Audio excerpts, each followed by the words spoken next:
Well, good morning, everyone, and welcome here to the launch pad and our live launch coverage of Blue Origin New Shepard 31, set to launch in just over 1 hour and 31 minutes with the first all-female six-person crew, including Aisha Bowe, Amanda. I'm going to say some names wrong today. We're going to do first names. Aisha, Amanda, Gail, Katy, Carrie Ann, and Lauren on board today's mission.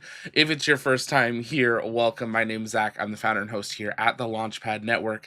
Here at TLP, it's our mission to inform and inspire the explorers of tomorrow because we believe that space is better together, and we're glad to have you joining us live here for today's historic mission. We are going to, of course, patch in Blue Origin here in just a moment as they get spooled up, ready to begin their live coverage. An interesting mission here today, them beginning their coverage 90 minutes before the opening of today's window. So we all of course, will be listening in to them. We don't know what to expect through today's broadcast, so I just want to throw out a little disclaimer there. We do have the GOES weather satellite imagery up here. We may have to pull this up on screen at times during their broadcast. Of course, we've got Katy Perry on board. We're somewhat expecting some copywritten music. We also have to be very careful about imagery because, record labels like to claim imagery as well. But we are spooled up, ready to go, and it looks like Blue Origin is beginning. Let's listen in.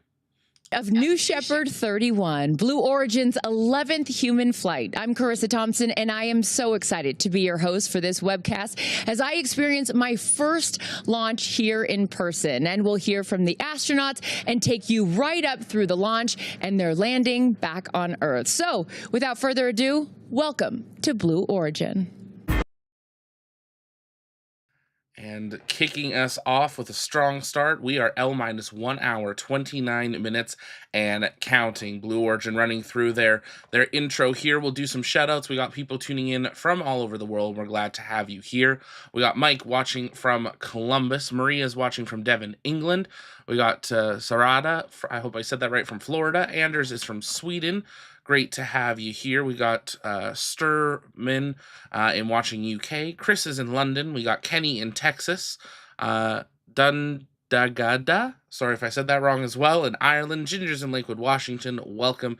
It's great to have you here. If you haven't yet, take a moment. Let us know in the chat where you're watching from. While you do so, make sure you engage that like button. It's free to do so. It really does help us out. We appreciate your support. Here at the Launchpad Network, we do bring you full live launch coverage of almost every launch from around the world, as well as in-space mission trackers, full live coverage of ISS operations, and more with our 24/7 live broadcast covering the ISS, Starbase, and soon to be some more locations.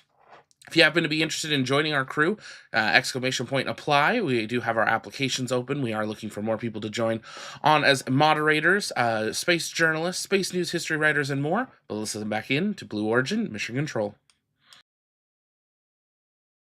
And we are live at Launch Site 1 down in West Texas, and we are sitting south of the Guadalupe Mountains and about 30 miles north of the town of Van Horn. It's the home of Jeff Bezos's Blue Origin, which has sent 52 astronauts to space. And in just about an hour and a half, they'll add 6 more to that number. And with that, we welcome everybody into the New Shepard's 11th human flight. Thank you guys so much for joining us here on a beautiful and dark morning. The sun is just about to pop up over there, and I am thrilled to be alongside my broadcast partners for today's space journalist and founder of The Endless Void, Kristen Fisher. And we have Blue Origin's Vice President of In-Space Systems, Ariane Cornell. You guys have been so kind to me as this is my first launch. You are the experts. I'm thrilled to be with both of you today. Welcome to West Texas. Welcome to Blue Origin. Thank you. This is going to be a fun day. First to launch is something you will never forget, Carissa. And we've been out here for the last 2 days. Something about launch day, it just hits different, right, ladies? Yeah. And I'm so excited to be with you as you watch your first launch. I know, I'm thrilled to be here. But you guys, this is not your first launch, your first rodeo. You have been to many of these. And for you, Ariane, being with the company for a decade, what is so special for you in particular about this one?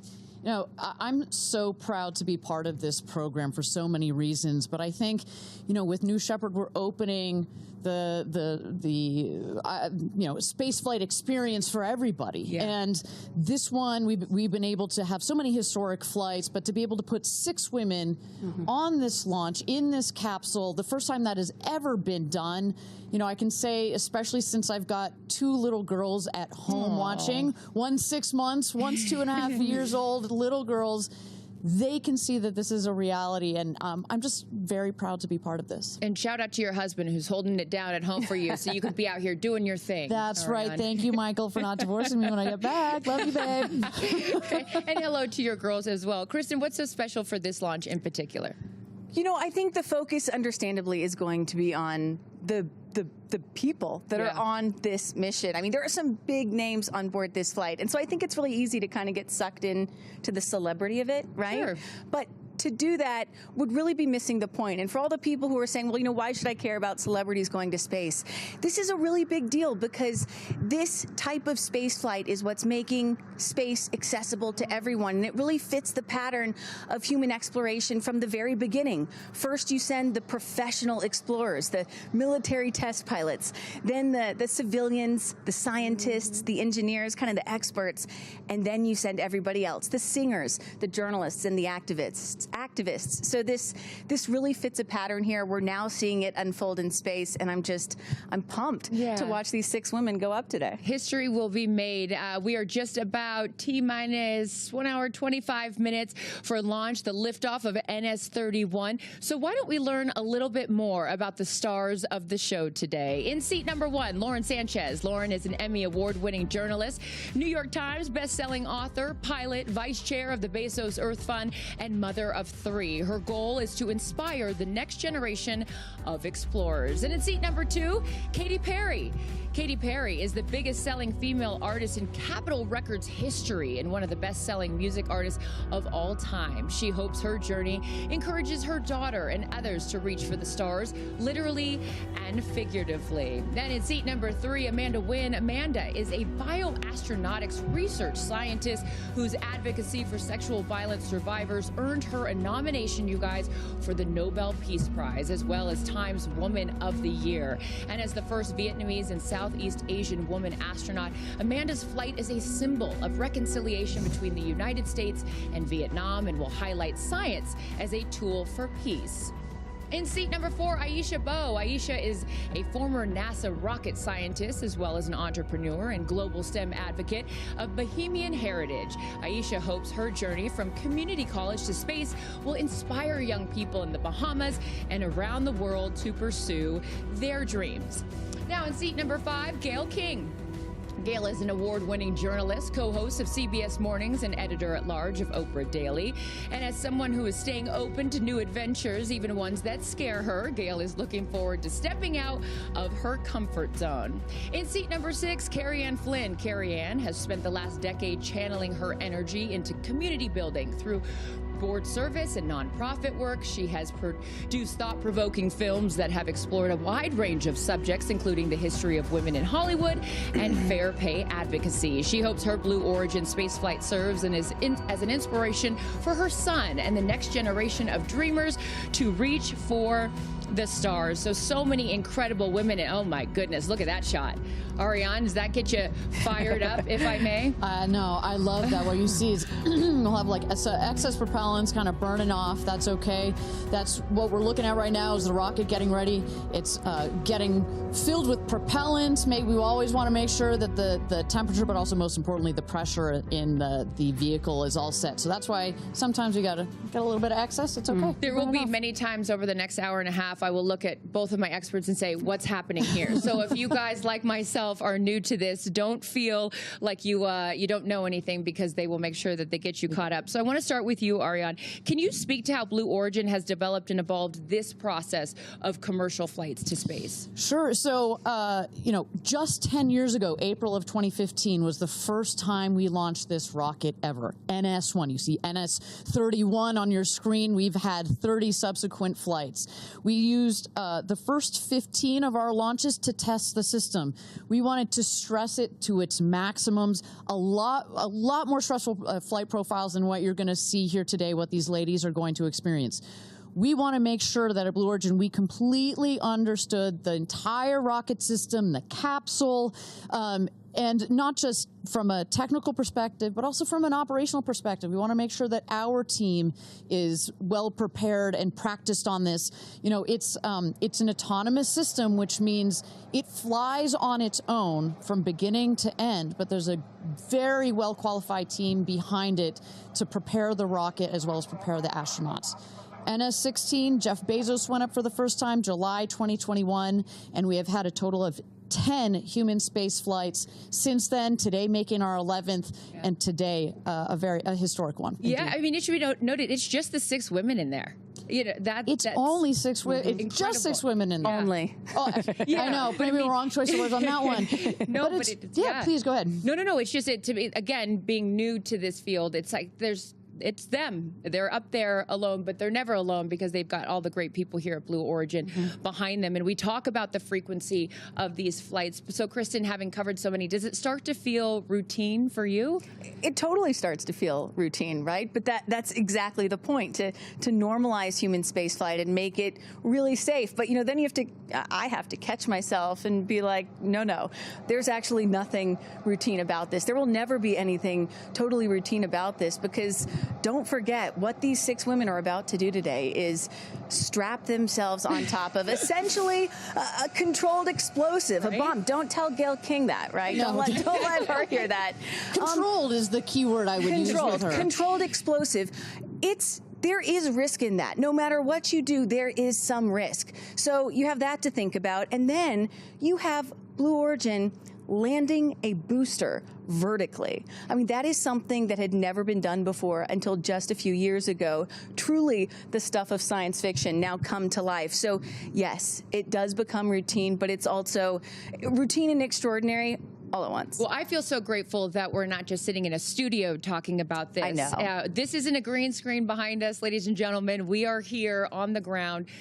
So many amazing things around us. So just to orientate the viewer, where are we exactly? Well, a couple days ago, I caught up with one of our astronauts. As I mentioned earlier, Lauren Sanchez is a pilot, and she gave me an aerial tour of Launch Site 1 here in West Texas. This is West Texas, the home of Blue Origin, and it's just this vast, incredible space. Where did your love of flying come from, Lauren? My dad. So he was a pilot. My dad was a pilot, is still a pilot. He's 84 and still teaching how to fly. Wow. And I love it. Flying to me is complete freedom. You're at the controls, you're seeing the world from a different perspective. Okay, first look to the left. Okay. That's where the booster is going to land, right on that spot right there. Wow. Isn't that so cool? Oh, Counterclockwise. Catch your my goodness. Yeah. And then look, and then our capsule is going to land somewhere in this vast open space. I can only imagine how you're feeling in the sense that when you sit here in the pilot's seat and you fly this helicopter, and then in 2 days you're going to be going to space. Like that, it just blows my mind. It blows my mind, and I can't believe that we get this opportunity. It's really not about going to space. I think it's about what all of these women are going to bring back, the stories that they're going to be able to tell, the lives that they're going to be able to touch. And also, it's just fun. Yeah. Like, we get to do something that's fun, and I'm really excited about that. Pictures of you. This is where the rocket takes off, by the way. What's really cool about the Blue Origin rocket is that it's hydrogen and oxygen. So guess what the exhaust is? Clean. Water. Clean. Yeah. Water. Why is now the time to do this, Lauren? Why not? Yeah. Now is the time because Blue Origin is making it possible. And it's going to get more and more accessible with each passing year. Being able to share this experience is really what it's all about. And Aisha, Amanda, Gail, Katy, Carrie Ann, being able to share it with the kind, generous powerhouse of women is what makes it all worth it. It really does. Now, as you sit here just a couple days away from going to space, piloting your own helicopter, it says so much about you. Don't know where your dreams are going to take you, but you're here and it's your reality. And it's the most incredible adventure ever, and that's life. It's so impressive that she does that, and while answering my questions for an interview. So we will hear more from Lauren later on in the show. But right now, let's welcome in the fourth member of our broadcast team, Blue Origin's Tabitha Lipkin is over at the Astronaut Training Center. Tabitha, good morning to you. And I know that you got a front row seat there seeing the astronauts as they arrived bright and early today. What is the vibe of the New Shepard crew this morning now that the morning is finally here? Oh, there is so much energy here. In fact, I've already heard happy screams coming from inside the Astronaut Training Center. And these women are feeling all the feels, right? This is a very human emotion to feel energy, excitement, a dash of anxiety as you kind of teeter on the edge of history. But these women are all rock stars in their own fields, whether they are performers, storytellers, advocates, now bound together of this moment in time to space. Now, it's pleasure, by the way, of and I want to actually Amanda Way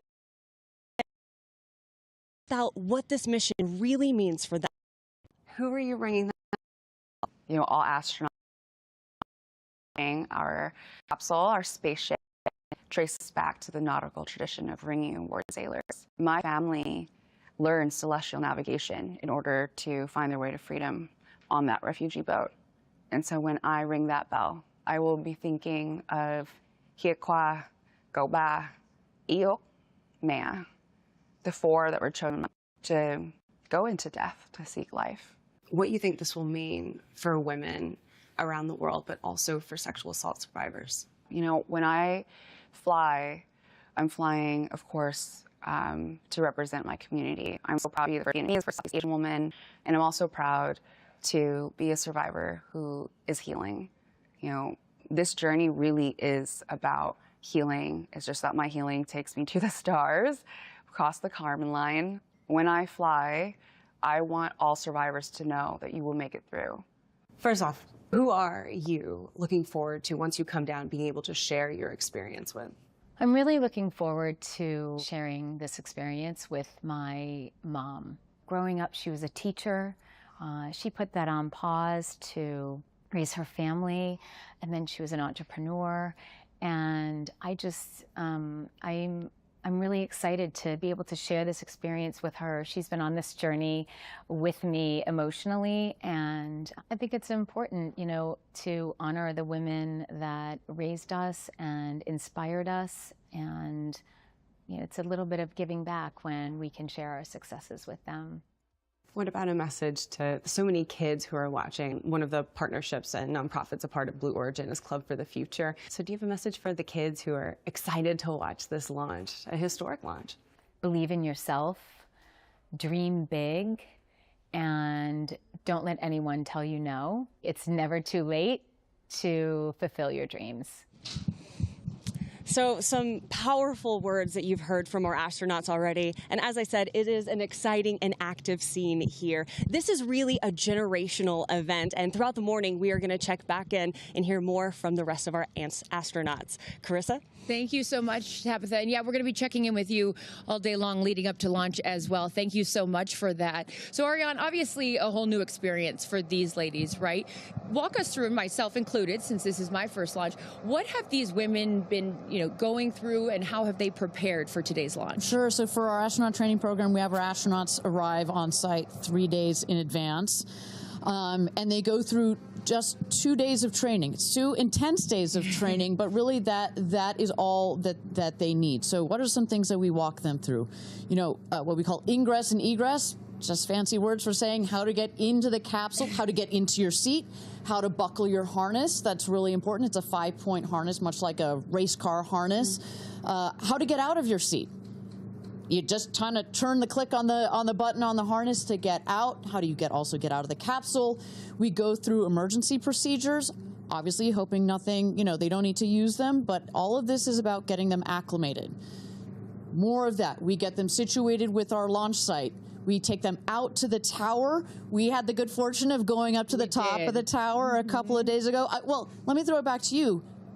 Even with the rocket there, without the rocket there, you felt something, right? Oh, yeah, going up in that elevator, I was like, oh my goodness. I can only imagine how they felt. But the importance for them, you know, again, in my world of football and sports, it's the run through. Here we are at the top there, and the rocket, and again, correct me if I'm wrong, Ariane, will be right behind where we're standing, right? That's precisely, sort of that is the gantry that goes out and connects with the capsule. Yeah. Yeah, but a walkthrough, right? It's important for them to get acclimated, so they're not doing it for the first time when they're about to go to space. So very cool. So much has went into it. We even got to peek in yesterday a little bit of the astronaut training, and I got the great fortune of going in the capsule and sitting in the seat. It's an incredible experience. But you mentioned those 2 days, and safety, of course, always top of mind here at Blue Origin and in space flight. So, Kristen, how does New Shepard stack up against some of the other spacecraft? It's got a great track record. And, you know, if I'm Gail King, again, I'm going to talk about Gail King a lot today. Who has admittedly said she's very nervous. She's nervous about it, which I find so refreshing. You know, you don't always hear that from the professional astronauts about to go to space.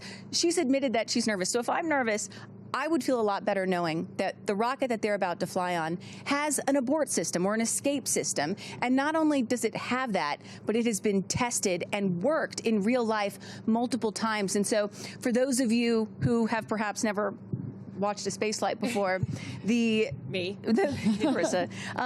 rocket's split into two parts. You have the booster on the bottom and the crew capsule where the astronauts are on the top. And so in an abort, or if something were to go wrong, the capsule could jettison away from the explosive, from the rocket itself.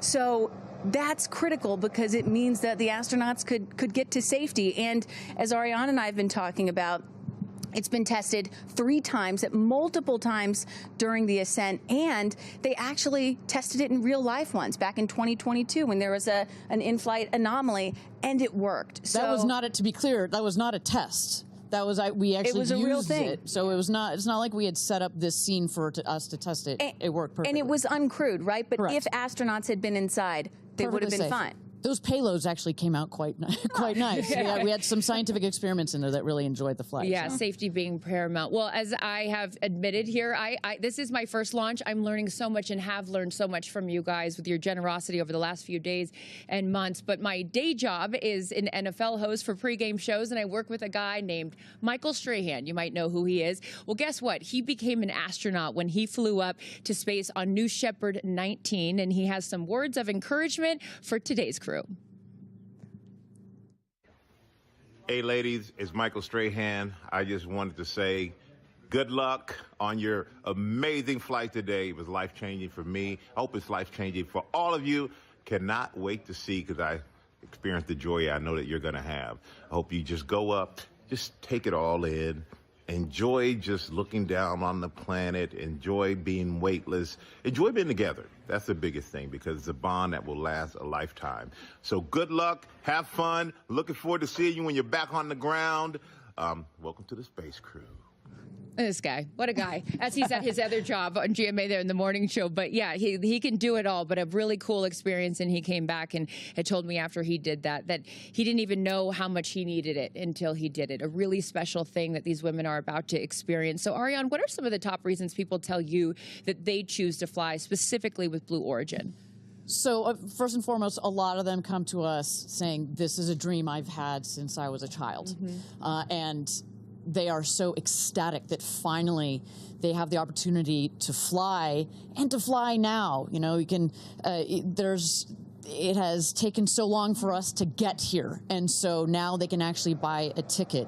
I'd say the second thing is we do get those adrenaline junkies who have been like, I've been to the top of Everest, I've been to the bottom of the Mariana Trench, you know, I've flown in a MiG fighter jet, but there is no other way of getting this sensation, both from you're going Mach 3 times the speed of sound, but also you're getting this insane view from up in space.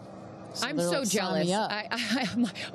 I'm glad you. Thank you. You teed me up for the sign up because guess what? It is as easy. I can't believe I'm about to say this as scanning a QR code. If you want to go to space, scan that QR code right there on your screen. This is, I mean, my goodness. It's like going to a restaurant and you want to see the menu or you want to go to space. But here you go. You can join the manifest and book your flight on New Shepard. It is as easy as that. Absolutely incredible. But for those of you just joining us, my name is Carissa Thompson alongside Kristen Fisher and Ariane Cornell, and we will be taking you through the launch of New Shepard 31, Blue Origin's 11th human flight. And in just T-minus an hour and 6 minutes, our crew of 6 women, Aisha Bowe, Carrie Ann Flynn, Gail King, Amanda Wynn, Katy Perry, and Lauren Sanchez will emerge from right behind me. Now that the sun's up, we can show you. Astronaut training is over my shoulder here. They'll emerge from the door where we saw Tabitha a little bit earlier, and they'll hop into Rivians and drive down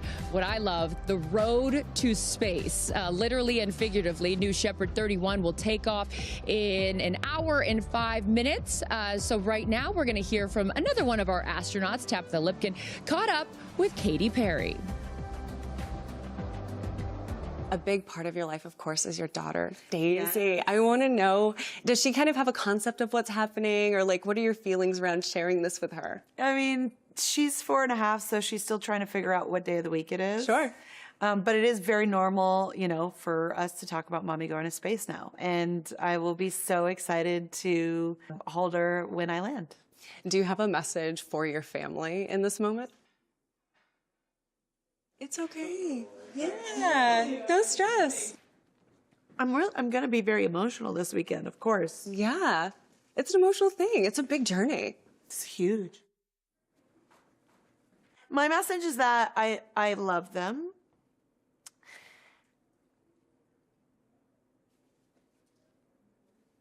And I can tell. You've got so much love in your heart, and I appreciate you sharing that with me, especially in this moment. Take all the time you want. The message to my family is that I love them so much, and I'm so full of love, and I am so grateful to be representing a fearless female in my family, which is a domino effect from my mom, from my sister, and definitely something I feel from my daughter. What are you taking with you to space? I'm taking bracelets that represents the pillars of my foundation that I started with my sister called the Firework Foundation. I'm bringing almost 300 of them so that I can bring them back home for the 6th, 7th, and 8th graders that get to come to Camp Firework. They're going to be so excited. They're going to be very excited. It's really for those kids to inspire them as well, to never put limitations on their dreams. I'm going to be bringing a daisy, a real-life daisy from the Earth to remind us that, you know, the Earth is very precious. I'm also launching a tour on April 23rd in Mexico, and I'll be on tour for the rest of the year. And I think it would be pretty cool to reveal my set list for that tour in space. Is that what you're going to do? I just might. We can look forward to? Just on a little nugget? Little nugget, yeah. So with that, take advantage of it. Like, what's your message to your fans? Thanks for being on this journey of a lifetime with me, and what a ride it already has been and will continue to be. Obviously, buckle up. Oh, I love seeing her vulnerable, right? I mean, we always see her, she's tough, she's all this, but showing that emotion, that's a real thing. I saw her little daughter, Daisy, yesterday, and she's wearing her all pink astronaut suit, and she keeps going around being like, my mom's going to space. It's such a cool thing. And for all of you Katy Perry fans out there, I know there are a lot of them watching. It must be cool to see that. And revealing the set list, which is also very cool up in space. But Kristen, today marks the first all-female crew on a Blue Origin flight. What does that mean specifically for you? It hits home because, you know, my mom was a member of NASA's original 6, NASA's first class of women astronauts. Dr. Annalee Fisher there, and that's my dad, Dr. Bill Fisher on the right, who is also an astronaut. And, you know... Which is incredible, by the way. Like, both of your parents being astronauts is just, wow. And they both, I'm actually wearing the necklace that they both flew into space today. Wow. And so with my mom, you know, it took that entire class, NASA's first 6 women astronauts, it took them 2.5 years for all 6 to fly into space. You're adorable. And it's so cute. And now, Blue Origin is sending 6 women into space in a single day. I mean, that's progress right there. And then on top of that, my mom was the first mom in space. I was 15 months old when my mom flew, and so I'm really relating to little Daisy, Katy's 4-year-old today.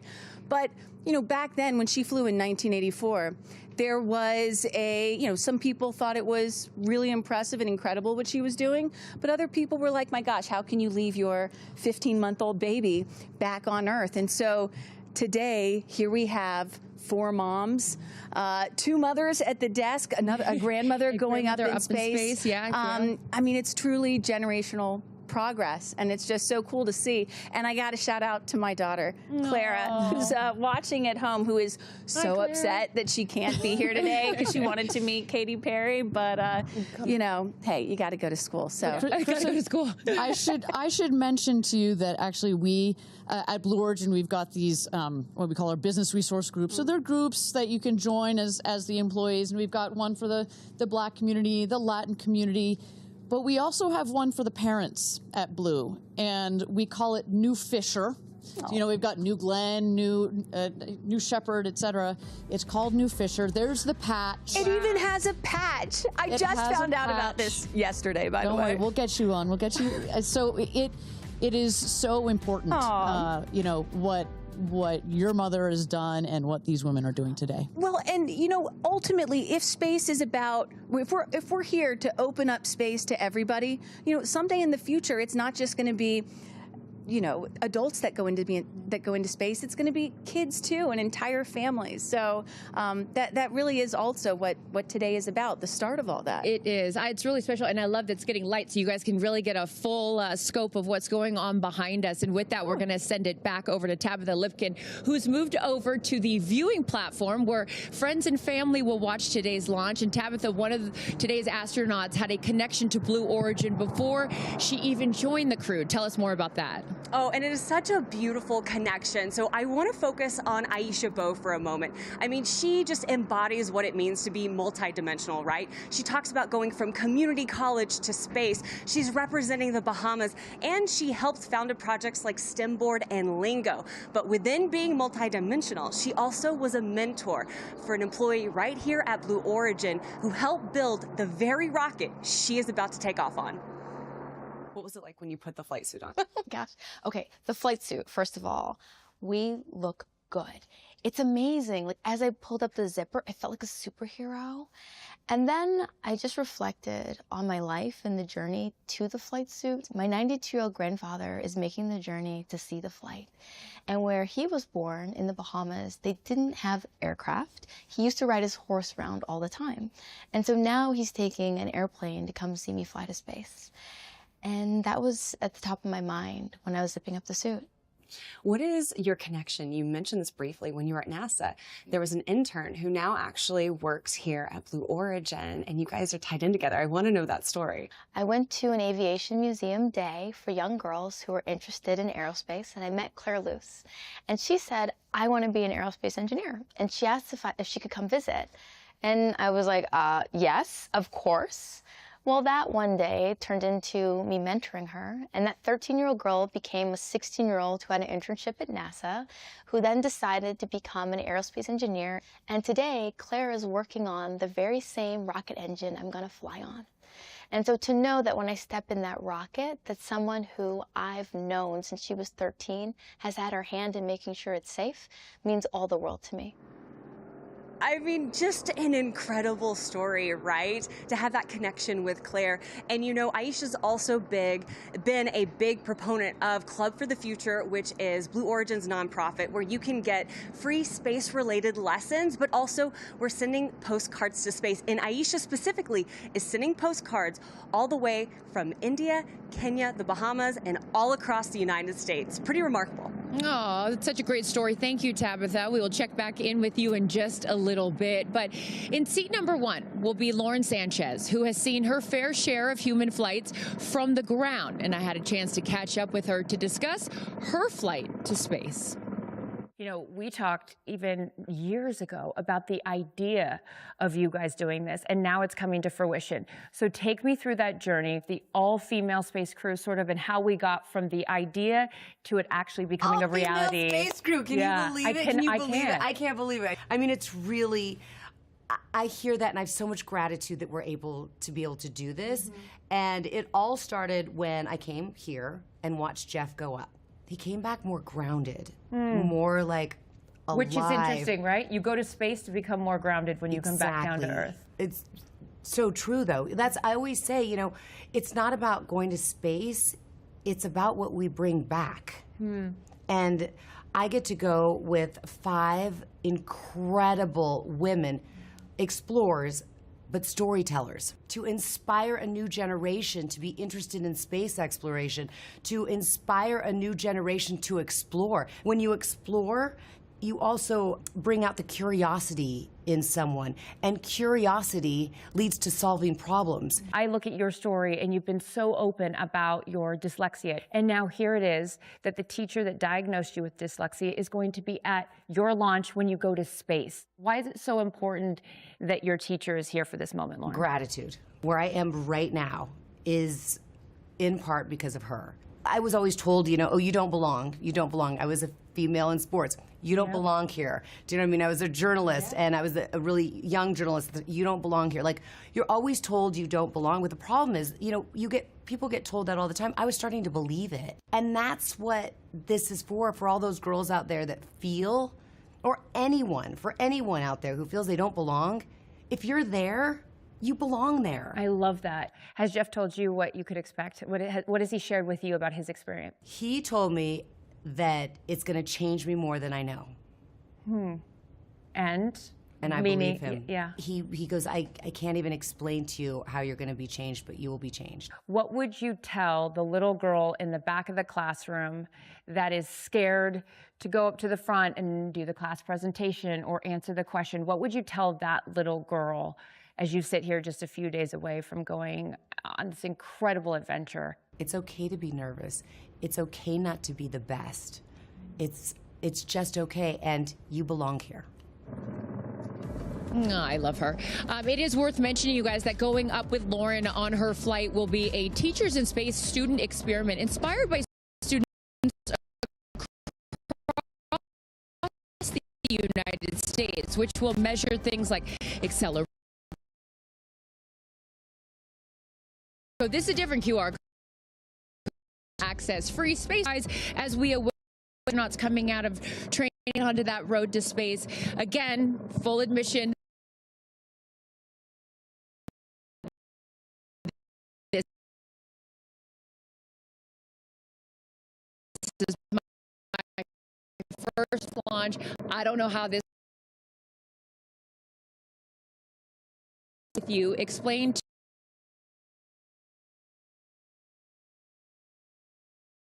going up in today. What we're going to end time for this mission, only about 10 or 11 minutes. And so it's going to start on the left-hand side of your screen. That is liftoff. Then there are 2 parts.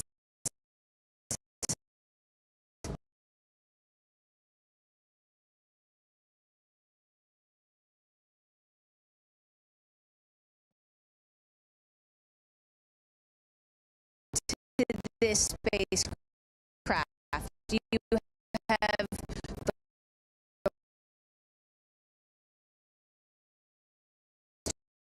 the is going to come back and vertically until just a few years ago, incredibly difficult to do, and then that crew capsule is going to descend with the assist of 3 big parachutes and come down to a nice cushy landing on the desert floor. Again, total time, it sound so 10 easy. to 11 minutes, right?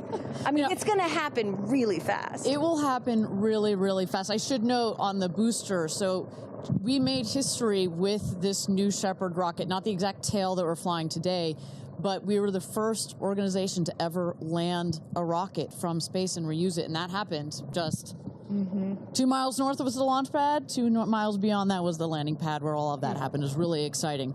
These women, though, I should say, while it feels it still is a rocket launch. This thing is going to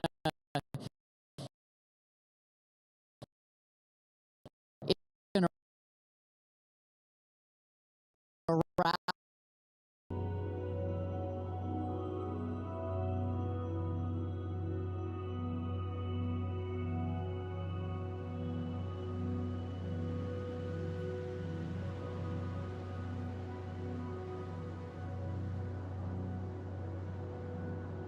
A little bit more since. And right there, now Ariane's next. Sure. So the astronauts, here you see Amanda, there's Lauren, Carrie Ann. So they're going to get, there's Katy and Aisha. So they're all going to get into the Rivians. Look at Gail bouncing up and down. She doesn't look nervous at all. She's ready to go. So they're going to get into the Rivians. They're going to drive just behind us. We can already see the friends and family starting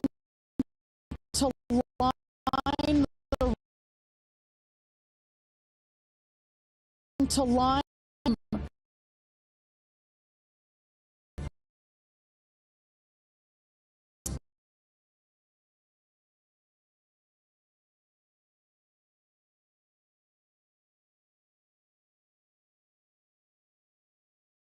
right in front of Katy. Look, she's one of those river one in the foreground, backing up. That is Serenite's. And just right now, because we're about to.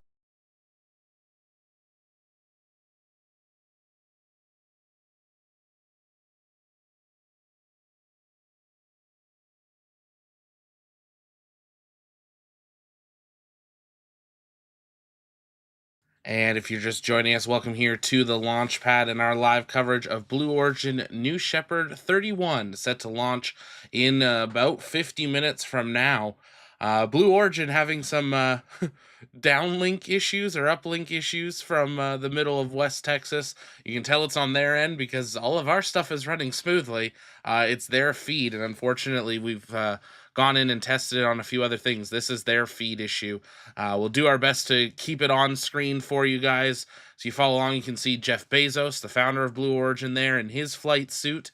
That is the first generation of Blue Origin flight suits.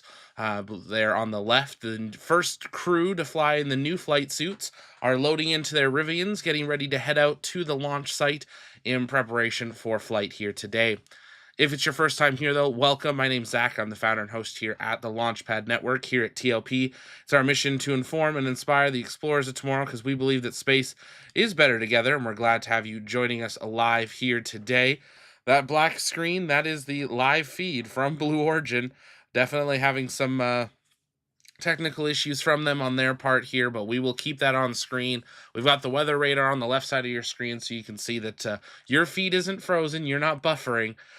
Blue, unfortunately, is having some technical issues here this morning, but as long as the rocket flies safely, that's all that matters. We've got some time to work out some kinks, and as always with Blue Origin flights, if it's your not your first time watching these, it's very common for us to have holds in the launch countdown. Holds can be for a number of reasons. It can be due to weather. It can be to aircraft or something within the range of the launch vehicle that causes them to delay. Or it can be because the rocket or the capsule or the crew need more time to finalize their checkouts in preparation for flight. So we're going to drop a poll into the chat. How many minutes of hold time do you think that we'll experience during today's mission? We're going to try to listen back into Blue Origin Mission Control here. Hopefully the visuals stabilize, but at least we can listen in.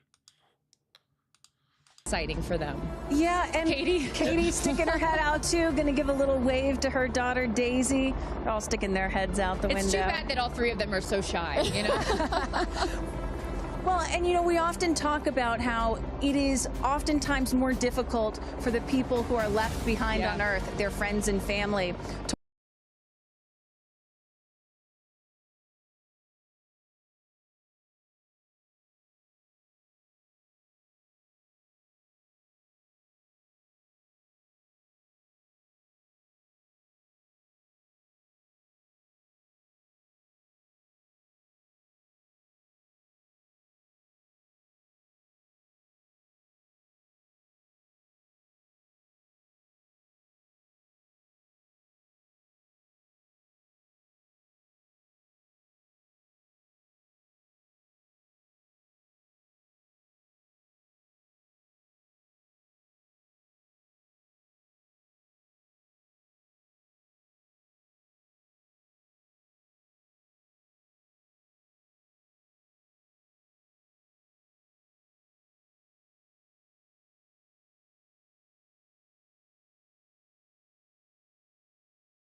Road to space here in T-minus 46 minutes as we count down here.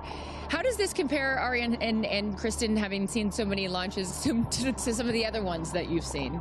Well, I think to Kristen's point, you know, this is, you know, for let's say a NASA launch, you know, they have to be quarantined. You kind of wave from afar.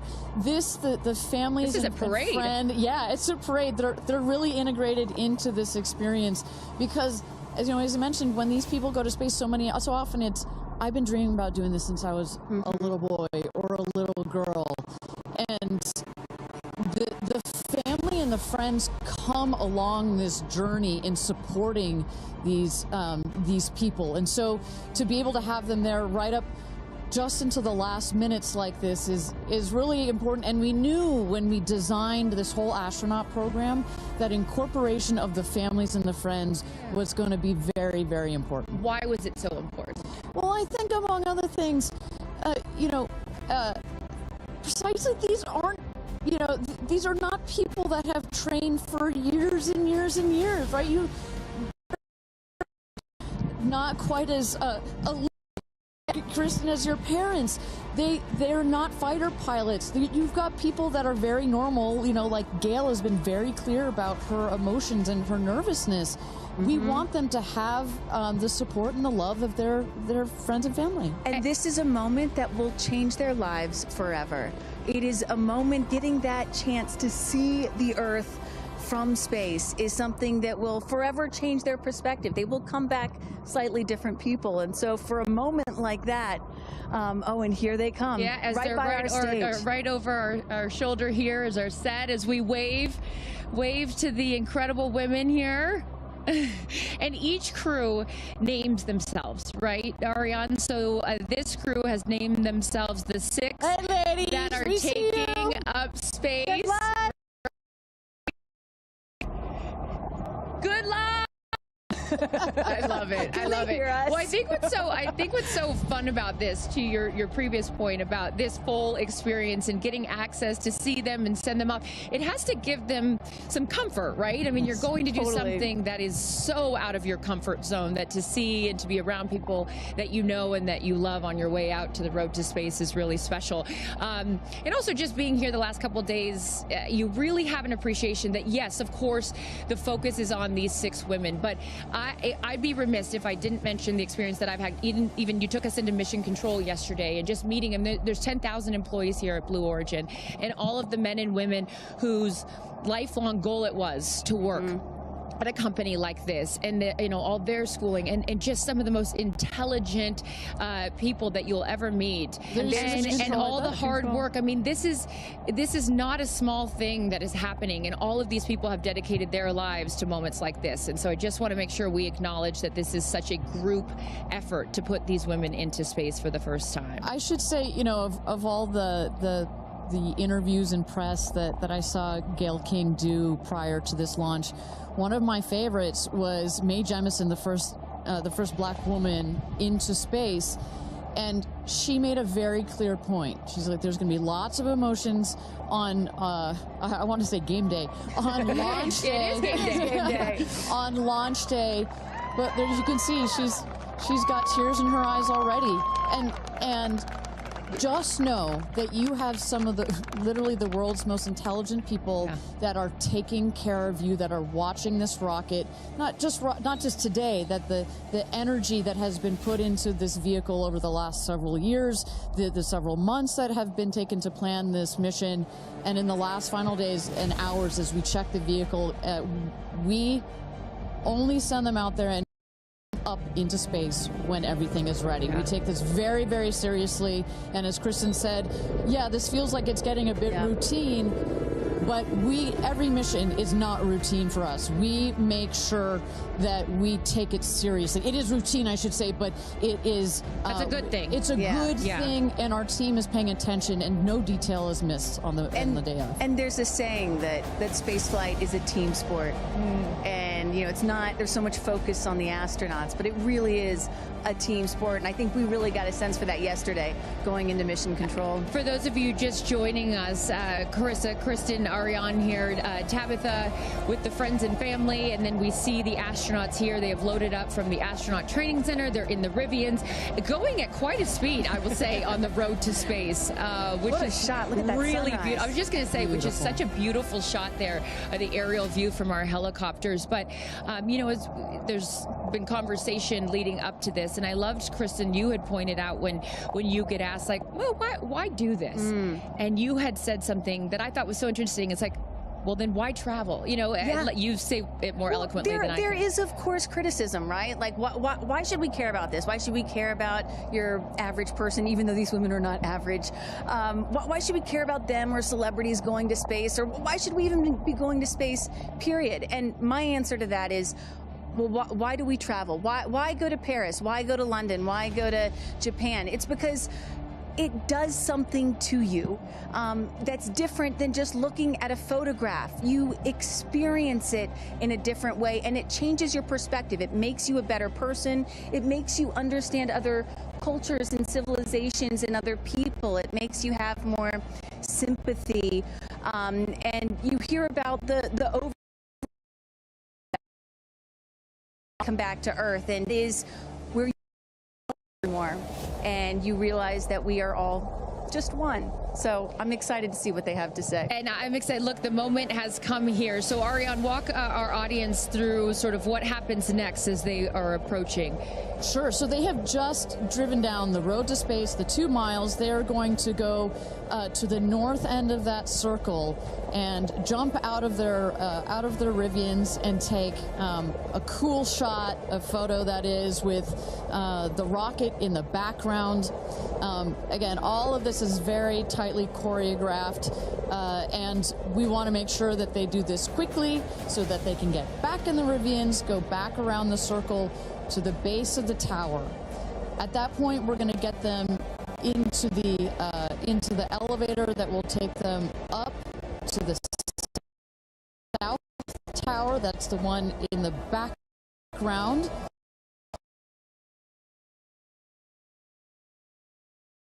There, our crew, they are ready to load the crew into the capsule itself. This is safety is paramount at Blue Origin, so we want the minimum number of people out there next to the rocket for the least amount of time. So we keep it fast. We keep all these procedures tight. But we got to do a quick photo shoot by the rocket. I mean, so good. It's history, we got to capture that moment. And again, for those of you just joining us, this is something that I was not aware of. That beautiful rocket right there, New Shepard, didn't come out until this morning, right? So explain a little bit more for those people that are just tuning in, sort of how the setup works. Sure, that is correct. So at about 2 o'clock this morning Central Time, we rolled the vehicle out. There you see on the truck with the capsule already what we call mated to the rocket. You'll see here in a moment the rocket, it goes very slowly, just want to make sure we take care of our baby as well. Goes out there, the truck will turn the vehicle vertical, and at that point we connect all the pipes and the hoses to the vehicle, and we start loading the vehicle with propellant. Right there, it's empty. That's for safety and security reasons. That's also, it makes it easier to turn vertical. We'll load the vehicle with propellants all the way up to the last moment. We put in there, you heard it earlier in our webcast, liquid hydrogen and liquid oxygen. Those are the two propellants that fire into what we call our BE3 engine, our Blue Engine 3. And our team in mission control from that point on has got their eyes glued to their monitors to make sure that the propellants in the tank stay within bounds, within temperature bounds, within pressure bounds. As they make their way here onto, they'll take the elevator, right? They won't take the stairs. That is correct. Yeah. So we just inserted the elevator relatively recently. It makes it a little bit more comfortable as you're going up to the top of the tower. We're at about 3,000 feet above ground level in altitude up here in a dry, dusty desert. we just want to make it a little bit easier for them. And it's worth noting, too, so the 6 women are headed up. We saw Jeff is with them as well, but also crew member 7. Explain to those at home who crew member 7 is. Right, it's like, well, if you don't mind, I'm going to use a football reference Please for you, do. Aaron. And we come, I called you Aaron like your girl. Sorry, oh my goodness. We're often confused. Oh my goodness. So, it's like the 12th man. There's 6 crew members that are going obviously in the capsule. But nobody from Blue Origin will be in the capsule. It'll be the crew member 7 that has been training them. We saw Sarah Knights as the second driver in addition to Jeff Bezos. And then, a little confusing, we've got a second crew member 7 who is going to be on Capcom, or capsule communicator. Today, her name is Laura Stiles. She will be the person that is in our astronauts' ears, communicating with them, making sure everything's going okay, also telling them, hey, this is when you can unbuckle, and this is when you can... That's her right there. That's Sarah Knight's right there, exactly. And now we are looking at what? So now the crew, as well, you see Jeff Bezos there, have gone into the safety shelter, and we're gonna wait there. You see Sarah Knight on the right. She's gonna just communicate with the Blue Origin team that is at the other tower just next to the rocket to make sure that everything is set and sorted for them to do their final load. This happens very shortly here. We clock it at about T-minus 35 minutes, but we'll only do one already. And in case some of you are wondering what a safety room is or why it's there, it's, again, what Ariane was talking about. You want to keep these astronauts as safe as possible for as long as possible. Of course, they'll be safe when they actually get in the rocket, but just in case anything were to go wrong, we had the chance to go inside this room a few days ago, and it is, I mean, is it a bomb-proof room? Do you want to say that? I mean, it is. It is. Yeah, and you feel it when you're in there. You're like, oh gosh, now this it is feels real. Yeah. And after going up that elevator, you know, for us, I think that's the moment where we weren't even going into space, and all 3 of us were like, whoa, okay, it gets real serious. Yeah, but I love the access that we obviously have in being able to see these women before they go up. For those of you just joining us, we are T-minus 34 minutes to launch for NS-31, Blue Origin's 11th human flight. As you can see there, a little live look in as them saying some words before they take off. Yeah. So I know that we had started to expand upon it and then took a shot of the astronauts. So what will they feel? Sort of walk us through the physical part of what they'll experience, Ariane, once they are in the capsule. So once they're in the capsule and they're ready for takeoff, first they'll hear the engine when it ignites. It sounds like a pop. Everybody, listening will also hear that. It sounds like a pop, and the engine roars. We hold the rocket down for about 7 seconds. Make sure it's all ramped up. And during that period, that can actually be one of the most, frankly, nerve-wracking times, because you start to, if you're in the capsule, you start to see the glow of the flame. And here they come. Here we go. Loading into the capsule. And the significance here of the bell, and I should note before I have you explain that, each crew names themselves. They have named themselves the 6 taking up space, as each one is ringing a bell. And the significance of that is what, Ariane? This is one of our traditions. All astronauts throughout history in various programs have had their traditions. For us, we always want our astronauts to ring the bell. Above there, you see, light this candle. Those were the last words that Alan Shepard said right before he went to space. Alan Shepard, of course, the namesake of our vehicle. He was the first American into suborbital space. And we just like to let the stars know that we've got some people heading their way. Absolutely. As they load in, I will, in my world, we call it an audible here. Just if we have any sound from mission control or anything, I'd love to take a peek at what's going on in there and just give the folks at home some idea of what's happening there. There we go.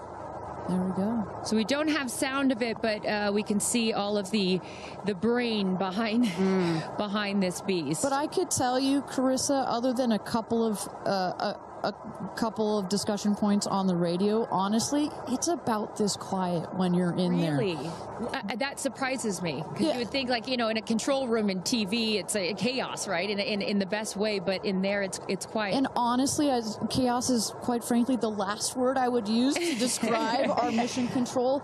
This team, they're working through very specific procedures on a very specific timeline. They've done their own rehearsals over and over again. We also want to keep the communication line open if anything, you know, if anybody's got to call it out. But it is a very well choreographed team we've got. And, you know, when folks are wondering, you know, what exactly 2 days of this space flight, done rehearsals and dry everything that you're seeing here. They practice over and over getting inside this capsule, strapping themselves in. And, you know, one of the biggest things that they have to remember to do is when they get those, remember, they only get 4 minutes of weightlessness, 4 precious minutes. They have to unbuckle and then buckle back in at the exact right moment. So those are some of the things that they're learning to do and practicing while they're training in that building right behind us. As we look at New Shepard 31, the 31st mission, the 11th human flight here for Blue Origin. We are T-minus 30 minutes. Carissa Thompson, Kristen Fisher, Ariane Cornell with us, and Tabitha Lipkin at the tower. I am going to be leaving here in just a few minutes. I'm going to go to fallback 3, an area. Then I will wait for the capsule to land. I'll wait for the recovery team to come out and then bring you interviews from each of our astronauts as they arrive back here on Earth. I cannot wait for that. Again, we've seen them load now into the capsule, and I just would love, you know, some more play-by-play, Ariane, of sort of what now this process looks like, as it's all new to me. And for any of you that are also joining us for your first launch, welcome. And now we'll let the experts tell us what's going on. So you saw them loading. You saw them loading into the capsule. They are getting into their seats. They're getting into their harnesses. It's a 5-point harness, so clicking them all in.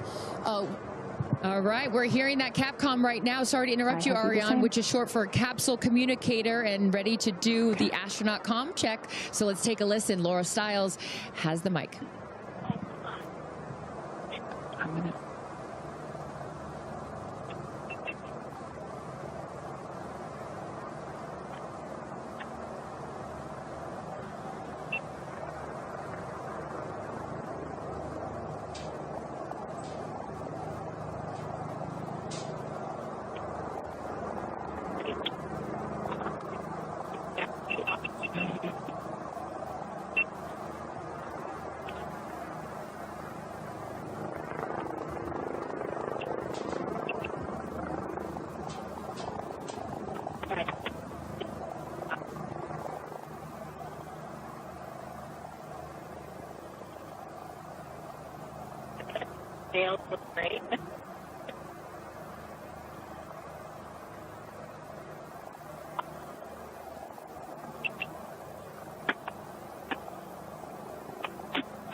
Welcome back, everybody. We are at T-minus 26 minutes and 50 seconds to go until NS-31.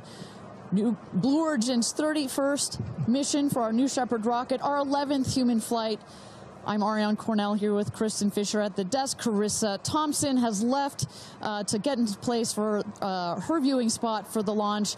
We are waiting on Capcom, or the capsule communicator, to run the comms check with our astronauts. But Kristen, we were just talking a second ago about what's going on here. You see our crew member 7, Sarah Knights, who's coming out of the capsule there. She has helped load our crew into the capsule, has done just a double check, making sure those seatbelts are nice and tight, as well as made sure that the earpieces and everything are set for our astronauts.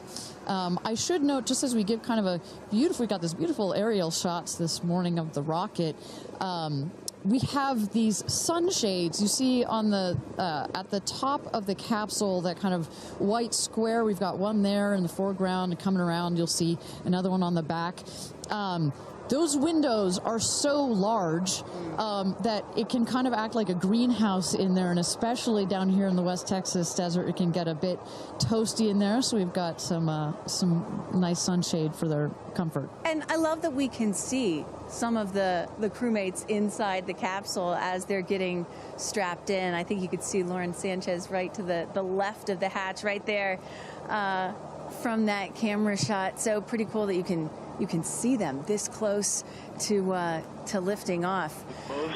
Ariane, I have to say, I might break in. You got profound experience. Jeff Bezos here. Yep.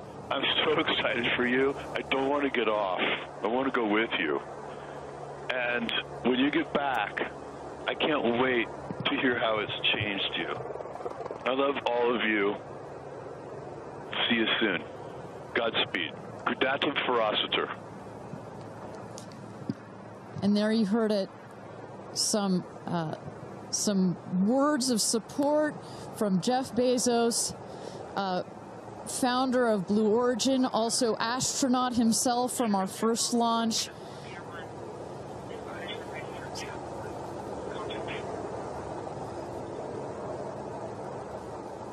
So, of course, Lauren Sanchez is Jeff's fiance, one of her supporters. Who, as we mentioned before, we've got lots of friends and family that are supporting the rest of the astronauts here. They are out at the viewing tower. Let's turn it over to Tabitha. Tabitha, have you had a chance to chat with some of the family members out there? A lot of friends and family have come out here, and it is an exciting vibe. I am standing by with two women who need no introduction. And Chris, I have to start with you. What is it like to be here, and what brought you all the way out here to this launch? Well, Lauren and Jeff, we're here to support our girlfriend and our friends, and I never thought that we'd be talking to you from a space launch. For sure. So this is a really unique experience, and we're just so honored to be here to support them and watch this amazing part of history. And I'm so proud of her. And I just feel like all of the female astronauts that are going to go up today. It's such a big day in history, and it's so empowering, especially my daughter is 7, and just to see something like this. And I mean, somebody said their grandfather was here that's 92, then they didn't even have transportation back then the way that we do now, and now they're going to space. It's pretty amazing. That's Aisha's grandfather. 92 came all the way here. That's where the story, I was like, I heard this story, and he had no airplanes, nothing back in his day. Now he's seeing his granddaughter go into space. That's a beautiful thing. Really incredible. And how does it feel also to be able to share this with multi-generations within your family? It's really something. It's just Kim keeps writing us because she was supposed to be here with us, and she's studying for law school, so she had a big test that she had to take. Again, something I'm very proud of, but she just keeps calling, going, I have such FOMO, tell me every minute of it. So it's very inspirational, and just super proud of the girls, every one of them. And it's a very brave thing to do, and I think it also just says something, like Chloe said, to my 13 grandchildren. Yeah. And what can you say to that too, for your children? Oh, Yeah, I just think it's really whatever you dream of is in our reach, especially in today's day and age. And dream big, wish for the stars, and one day you can maybe be amongst them. That's so beautiful. And just before I send it back, any last messages to the astronauts before they take off? I think just great luck. Be present. I mean, I'm so excited. I love the messaging that we keep receiving from the staff here at Blue Origin is don't film it through your phones, look through your eyes, be as present as possible. They will supply all the content that we need and to give to our families, but I love just being in the moment. Yeah, same. And we're gonna... Excited. Yeah, we are so excited. We're gonna be in the moment too here. We're gonna send it back to you guys at the desk and we're gonna start watching. Love you, ladies. Good luck. Bye. We had no idea that Chris and Chloe were going to be here, and we're about to be interviewed by Tabitha. So that was a nice little treat. They sure looked the part, you know. Oh, they're ready for their day out here in Texas. I love it. Yeah, and you know, for those of you watching, we're really in the middle of the desert. We're a solid 2-hour drive from El Paso. And as you were saying yesterday, Ariane, you know, you really get the sense like you start in El Paso and the more you get out here, you do start to feel like you're on another planet. I mean, it's got quite a moonscape, Marscape vibe. And our guests that are here today, as we just saw in Chris and Chloe, are dressing the part. Well, so let's bring it back to the real stars of the show, our astronauts. And one of our astronauts that we haven't heard from yet is Gail King. She has obviously a lot of emotions going into this flight. Let's hear what she has to say from this interview with Tabitha Limkin just a couple of days ago. When I made the decision to come, there were only 3 people whose opinion matters to me the most. Favorite daughter Kirby, favorite son Will, and Oprah. That's my kitchen cabinet. And all of them said, I think you should do it. All of them, much to my surprise, including Oprah. I really thought she was going to say, nope, I don't think you should do it. And she was like, do it. She said, I really think you should do it because you've been talking about it. And when it comes back and you're not on it, you're going to be kicking yourself saying, I could have gone and I didn't. And I don't want to have to hear about it for the next few years. And, you know, I think everybody in this group is a storyteller and explore, and to be able to take this message and tell other people what it was like from our different perspectives, I think is very significant. Do you have a message for the kids watching? You should always know that no dream is too big. You know, we have someone, Aisha, who was told when she was a kid, your dreams are too big, you need to dream smaller. No child should ever be told that. And so I want people to know no dream is too big. And also, LL Cool J said this to me once, dreams don't have deadlines. Isn't that good? That is real good. Dreams don't have deadlines. I've never forgotten that he said that, and I believe that as well. What are you taking up with you? Oh, I have a bunch of stuff. I have Luca. I wanted one of his favorite toys, so I have a Sesame Street character called Tamir. Tamir is this little black boy with great curly hair, so Tamir gets to go to space. I have a wooden cross that you can hold in your hands. It fits like in 3 prongs. And a stranger came up to me at the airport.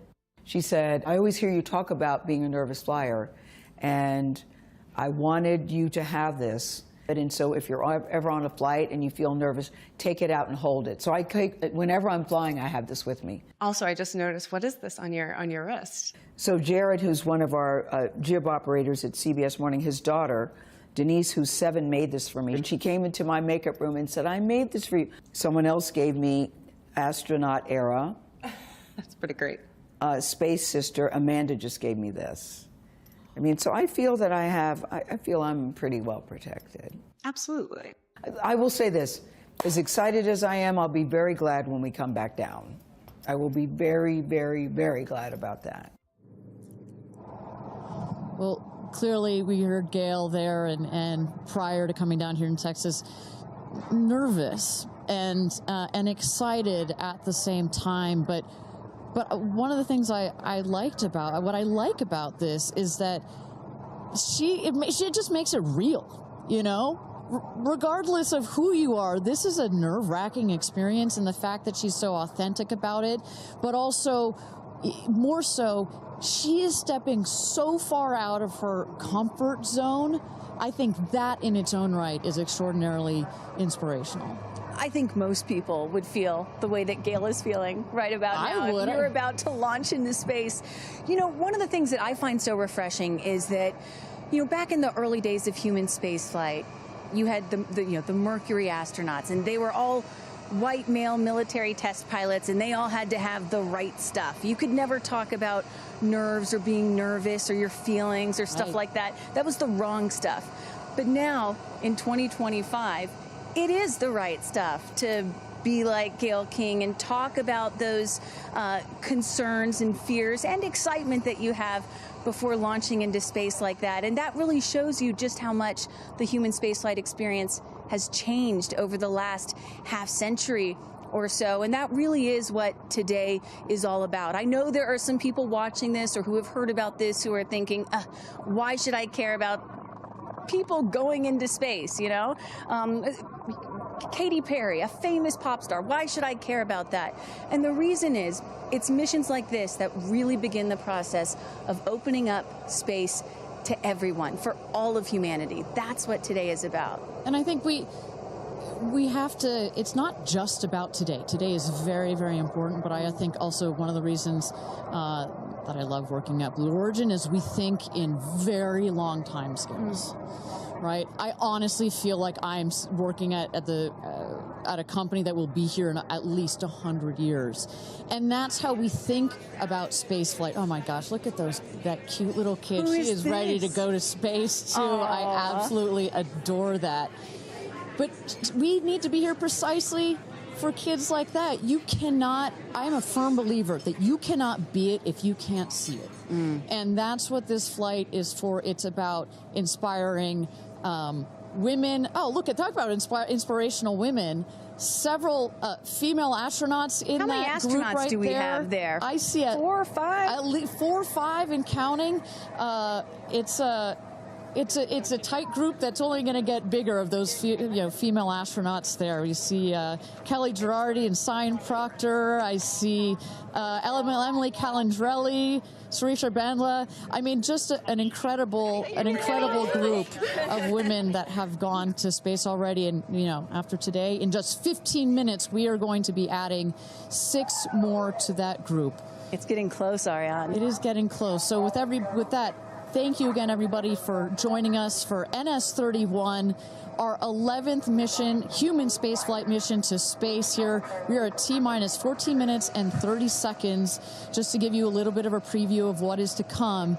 At about T-minus 10 minutes, we are going to have the go, no-go poll. We're going to throw it back to mission control audio. And basically what that is we go through each of the important subsystems, and our flight director, shout out to Michelle Christensen, our flight director, our first female flight director at Blue Origin. She is going to lead that poll, and we're going to go to each one of the groups and say, are you ready to go for this flight? Is your subsystem ready to go for this flight or not? And they will go around the room, and with the final go, no, go, it will be game time here in West Texas for this launch.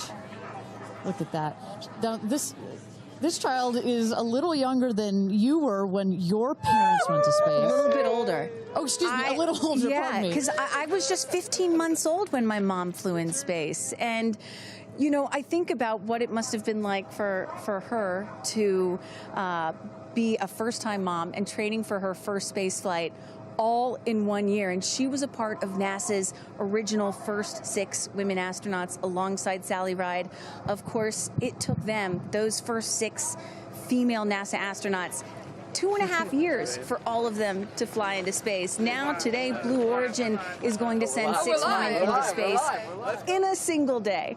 I mean, that's pretty cool right there. Incredible perspective. Also that, was your mom like just 6 months? You were just 6 months old when she started training? She was assigned to her first space flight when she was 8 months pregnant with me. Can you imagine? God, I have a 6-month-old. I can barely fly down to West Texas from Seattle. She gave birth to me on a Friday and was back in the astronaut office on Monday. I don't recommend doing that. As a mom of 2 myself, you're a mom of 2, I probably wouldn't do that. But respect. She did, you know? Respect, that's huge. But I've asked her, I'm like, why did you do that? You know? And she said, because I felt I had to prove something. I felt that I had to, you know, pave a trail for women to come. And so as I'm sitting here today, I'm thinking a lot about what she did, the sacrifices she made to make what's happening today. Again, it's not normal. Human spaceflight will never be normal or routine, but this is the beginning of making this kind of travel. We got 4 moms on board, a grandmother, making these types of people going into space very routine. Now, talking a little bit about that, getting back a little bit into the flight profile and what they're going to feel as part of this now routine flight. So the 6 astronauts are currently in the capsule right now, all strapped in, ready to go. Their audio is working. We are waiting for the T-10 here for the go, no go poll. At T-0, you guys are going to, all of us will hear the pop. That's the ignition of the BE-3 engine. It holds down the rocket for about 5, 6, 7 seconds. Inside the capsule, they'll start to see the glow of the flame, and then they will lift off. They will take off. They are in a somewhat reclined seat, and they'll start to feel the G-forces on their body. And so kind of like sitting in a car that's accelerating, it pushes you back against the seat. That's the same here, except they're going up. They will accelerate to they'll have 3 Gs. So here on Earth, we're at 1 G. When you accelerate to 3 Gs, so like if you're 100 pounds, it feels like you are then 300 pounds. But Kristen, crazy. It's crazy. But in that reclined position, it's dispersed across your body. Bad. It's not as bad. It kind of feels like a weighted blanket. Oh. And then it nice eases and cozy. up. It's nice and cozy as it gets nice and dark. I'll take a weighted blanket right about now. But they're not, don't worry, it's going to get nice and dark, but there's no sleeping on this. They are going to have the most incredible view out of those windows. The capsule will separate from the booster. That's when they're going to feel weightlessness. They'll get the about 4 minutes to unbuckle, enjoy the weightlessness, enjoy the insane views out of those windows. They'll buckle back in, come back through the atmosphere. That's actually when they're going to have the peak G-forces. They peak at about 5 Gs. Which is kind of counterintuitive. You wouldn't think that you would feel the max G-forces on the descent, but that's when you do. But that's when you do, and it's kind of like, because you're coming back through the atmosphere, right? It's thin up there, you come back through the atmosphere, it's thick. It's kind of like diving into a pool. It kind of goes spoosh against you at 5 Gs, but then it eases back up, and we deploy the parachutes, and they come floating down at about 10 to 15 miles per hour for a nice soft landing here in the desert. At the last second, there's an air cushion that comes out. Go. Booster. Here's gonna go, Paul. Go. Ground. Go. And go. Go. Safety. Go. Capcom. Go. Engineering. Go. This is the flight director. New Shepard is go for launch. Booster, commence terminal count. Protocol flight. Yeah, baby. Go for launch. My favorite words. It's getting real. T-minus 8 minutes and 51 seconds. Until our 11th human space flight, the first all-female crew flight to space. All 6 of our astronauts are loaded in the capsule, waiting for just 8 minutes and 30 seconds to go here. Now, Kristen, we just kind of walked through the flight profile, what it's going to feel like for our astronauts. Oh, we got Carissa up on the tower to chat with more friends and family. Carissa, who you got out there? I don't need to introduce the incredible woman. I don't need to introduce the incredible woman next to me, who is a ray of sunshine. Oprah, you are wearing yellow because Gail's call sign is sunshine. Yes, right. And all of us, the whole family is wearing yellow today. And I you know, we've been friends. It'll be 50 years next year. We've been friends since we were 21 and 22. And I have never been more proud of my friend than today. Never been more proud, because this is bigger than just going to space. I mean, I think for her, who anytime we're on a flight, she's in anybody's lap if there's the slightest bit of turbulence. has like real anxiety flying, and this is overcoming a wall of fear, a barrier. I think it's going to be cathartic in so many ways for her. She told us that she was surprised that you told her to do it. Why did you want her to do this? Because I think life is about continuing to grow into the best of yourself and the fullest expression of yourself. And I think that this is one of the most fullest expressions you can possibly have. And I know that I felt deeply that she would regret it. And I didn't want to hear about it for the next 15 years. I wish I had gone, you know, and I said, there's only one time that all the women are going up for the first time. You know, there will be other trips, but there's only one first time. Incredible. So to be a pioneer is great. What was the last conversation you had with her? I said, peace be still. Hold the God's unchanging hand. He's got your back. That's it. That's it. I know that as we're counting down here, we're getting excited for that go for launch moment. How are you feeling as her best friend? I feel so calm. I don't think I've ever been more calm because I think it's already done. Once she said yes, once she committed to yes, and Lord, did we all hear, should I do it, should I do it? Since Thanksgiving, we've been talking about it. And so once she finally said yes, I was like, okay, we're going. It's a go. You know what I have loved is her vulnerability, because she's the voice of a lot of us that would be afraid, and she's okay to talk about being afraid. Why has that been so important to show that part? I think, you know, for every woman who's on this flight, it's about fulfilling something within themselves. For Gail, it's about overcoming this great fear and also stepping into the moment of excitement. And I think, you know, it goes beyond this moment of just going up in space. I think this will be an everlasting experience. I was just thinking this morning, you know, Gail has been there for me for hundreds of events. I can't even remember them, you know. But you will never forget this day. None of us will ever forget this day. Well, thank you for being here, for her, for us. I mean, this is just, it's a historic day, and it's only fitting that you are here front and center as a ray of sunshine that you are, Miss Oprah. Thank you so much. Thank you so much. No time. You're next, you know. I'll send it back to you, Ariane. Thanks, Carissa. Wow, to see Oprah down here. No, I'm not besties with Oprah, not yet anyway, but if Oprah told me to do anything, I would do it. I don't think Gail had a choice after Oprah said, girl, you got to do this. She had to do it. Ariane, we are under T-minus 5 minutes until these ladies hopefully launch into space. And, you know, you were just talking about what these women are going to feel when they launch. But let me tell y'all watching what we may hear, because we have one of the most famous singers on the planet on board, and there is a chance that we will get to hear the audio inside and hear what these soon-to-be astronauts are saying and possibly singing while they're weightless. So I can't wait for that moment. I'm also hoping she comes down to Earth and does like either a Fireworks Part 2 or E.T. Part 2. I think that's going to be, and I think, but let's stick on this point for 1 second, Kristen. I think one of the incredible parts about this crew is their ability to tell the story coming out of this in their own unique way. The way Gail can go on TV and talk about it. Amanda can go and continue to advocate for women more broadly about it. The way Katy can sing about it, etc. The way Carrie Ann can produce films about it. That is what is so special about this crew in particular. And that is what's so special about this new era of space flight. This is not NASA. This is not governments. It's not the U.S., China, or Russia.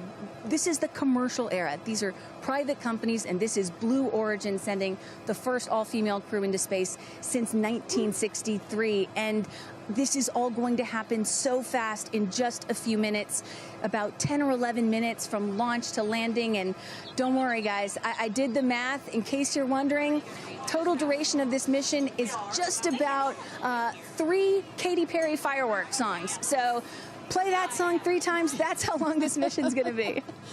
Fantastic. Well, so at T-minus 3 minutes to go until our 31st launch of New Shepard, our 11th human space flight. Just to tell you what's coming up here. At T-minus 2 minutes, we send the show over to the vehicle. It goes into autonomous mode. Command engine controller ready to start. We have our team, of course, in mission control that have their eyes glued to the screen there. There he goes, mission control, quiet and intense. There's one of our crew member 7's capsule communicator, Laura Stiles. She is communicating in the ear of our capsule, in the ears of our astronauts. But what we're going to see in the last 2 minutes, you'll see the fins at the base of the rocket gimbal or just move back and forth. We want to make sure they've got free range. At the base there, you see the nozzle, the engine peeking out. The engine as well is going to gimbal, going to move. Both in conjunction together, those two Pressing propellant systems. tanks to flight pressures. Those two systems guide the rocket. And when you are out there at this moment, this rocket feels like it is alive. It feels like it is a living, Retracting sunshade breathing, and capsule access hissing bridge. thing, right? And there's the gantry pulling back from the T-minus rocket. 2 minutes and counting. Transition to onboard hydraulic pumps. And this right here is the moment that they've been training for. 2 days, becoming a crew, becoming a team. After you go through an experience like this, it's more than a team. It's almost like a family. You are so tight to go through something as intense Executing as this. aft fin built-in test. And everything looking really good, Ariane. So far from mission control, everything is clean and green for this launch. T-minus 1 minute to go here.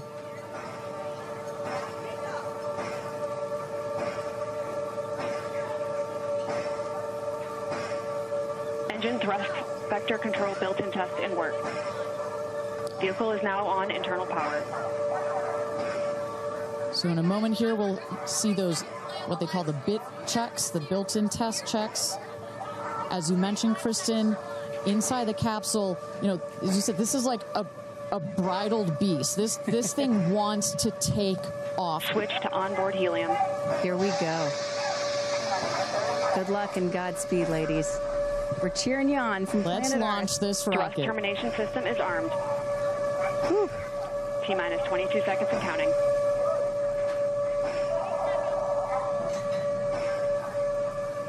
Go to internal.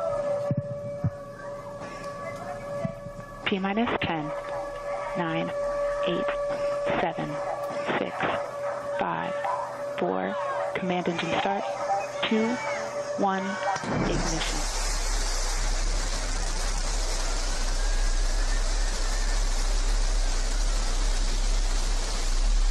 Liftoff. New Shepard has cleared the tower.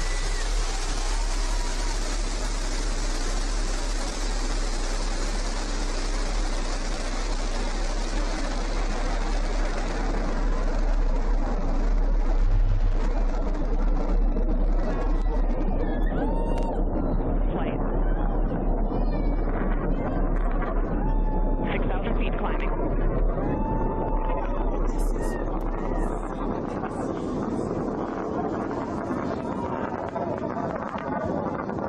Begin throttle down for Q limiting. Engine response looks good.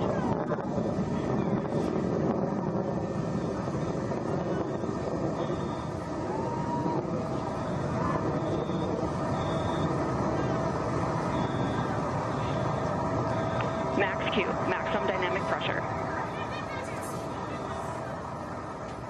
Mach 1, vehicle is supersonic. Engine back up to full throttle. Supersonic, we have passed through max Q, maximum pressures look dynamic good. pressure. That's when the vehicle, the stresses between the atmosphere Passing and the 47,000 speed feet are and at their climbing. maximum. So to punch through that is so important. You see the BE3 engines is firing beautifully. You see the stream of steam behind it. Those ladies right now are 1 minute, having 40 an seconds into flight. incredible view on their way to space. Passing through 80,000 feet, 1,300 Passing miles per 85,000 hour. They're going to peak at about 2,300 miles an hour over Mach 3, 3 times the speed of sound. Shortly coming up, we'll have MECO, main engine cutoff. We will turn off the engine, but the two craft, the capsule and the booster, will continue their ascent to space. Stand by, MECO.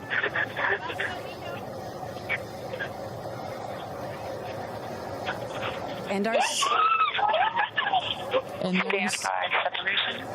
saw the main engine is turned off. We're now going to separate the capsule from the booster, and at that point, Kristen, that's when all 6 astronauts are going to start to feel the weightlessness, and shortly thereafter, we're going to let them unbuckle. And that right there is the most critical milestone of this whole ascent. Oprah watching her best friend go to space.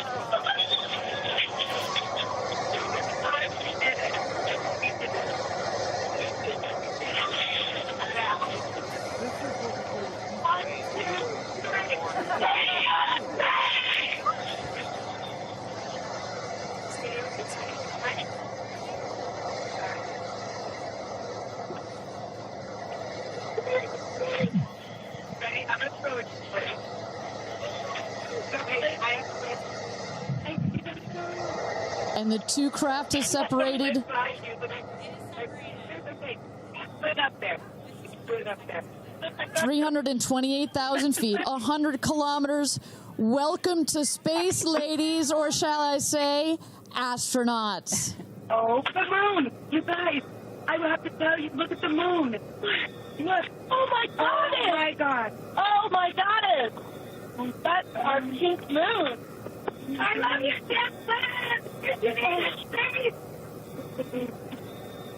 And just in case it wasn't clear, those are the astronauts. Those are their voices that you're hearing.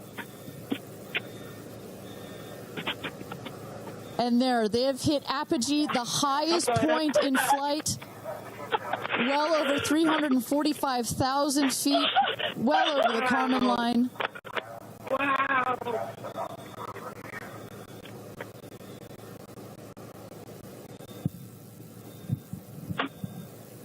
And at this moment, the astronauts have unstrapped from their seats. They are floating. They are weightless. They are experiencing zero-G for the very first time in their lives. And Katy Perry did say that she was going to sing in space. I'm waiting for it. Waiting for it.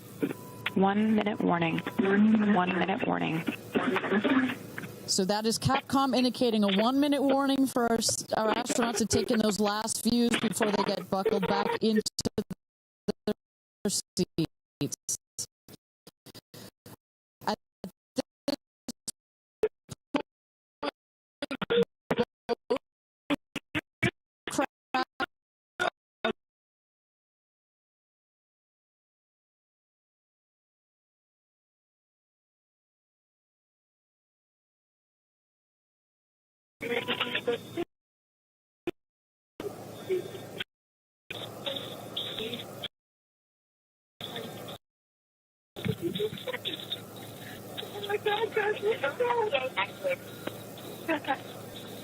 Wow, so peaceful up here.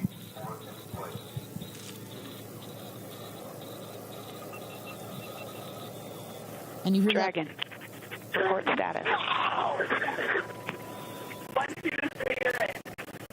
Copy.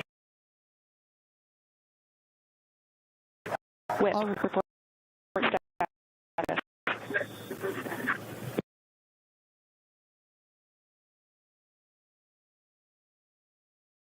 And a great, all astronauts are back. That is the rocket that is screaming back down to the capsule to its landing spot just 2 miles north of where it's taken off from. At the top of the rocket, you see a couple of fins that have popped out. Those are to stabilize the rocket as it comes into land. Shortly thereafter, you will see the drag brakes that deploy that will cut the speed of the rocket in half. And then in the last moments, and there it is. We can see it from the stage. There comes the rocket down. It's going to relight its engine. We're going to also see a sonic boom. We're going to hear that shortly here. And remember, this is something that had never been done before until just a few years ago. Truly the stuff of science fiction that you're about to watch in just seconds. Drag brakes.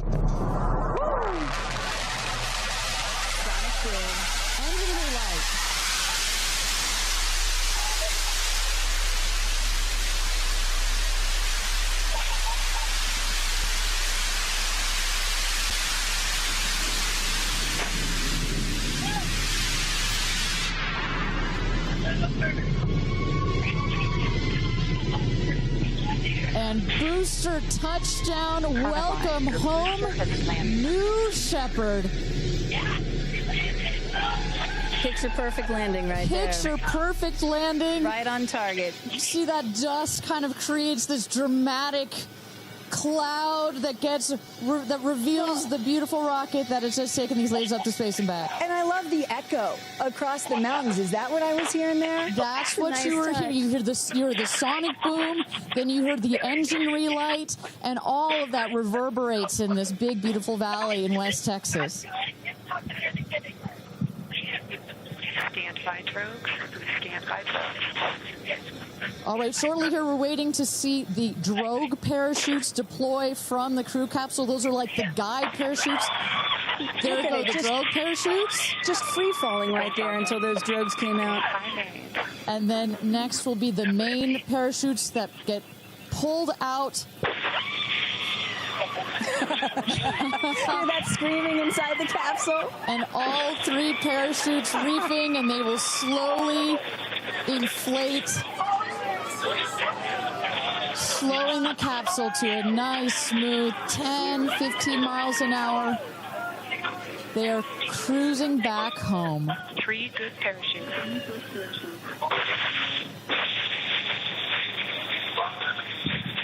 And I tell you, Kristen, from having gone through all of the simulations, I have gone through all of the training.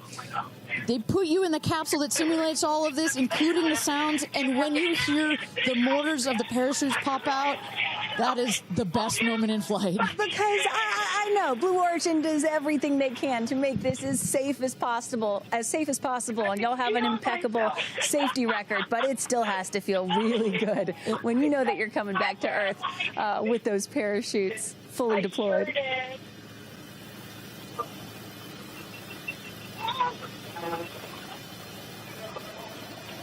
And we can see the capsule just over our shoulder here, going to be landing north and east of the launch pad, coming down softly and beautifully. 500 feet.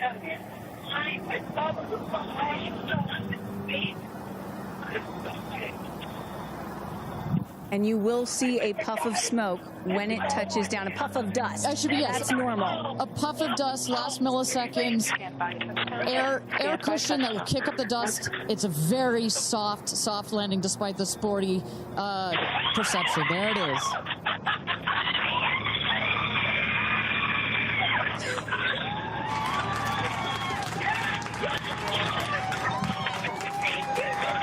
Touchdown. Congratulations and welcome back to Earth. Do status check. Double shot. Kristen, just some incredible images there. The capsule. Copy. Welcome back. Feather. Nice. Let's wait for Aisha just a moment here. Make sure they're doing health checks in. Beautiful.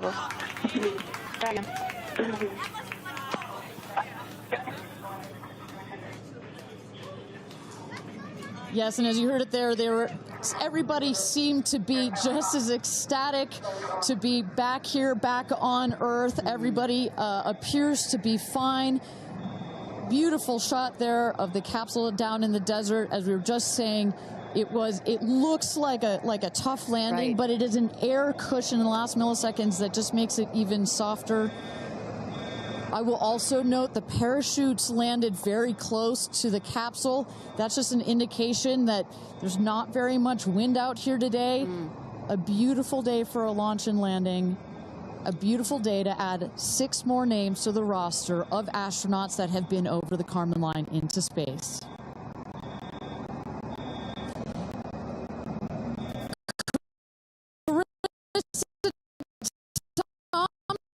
Thompson. What's the view from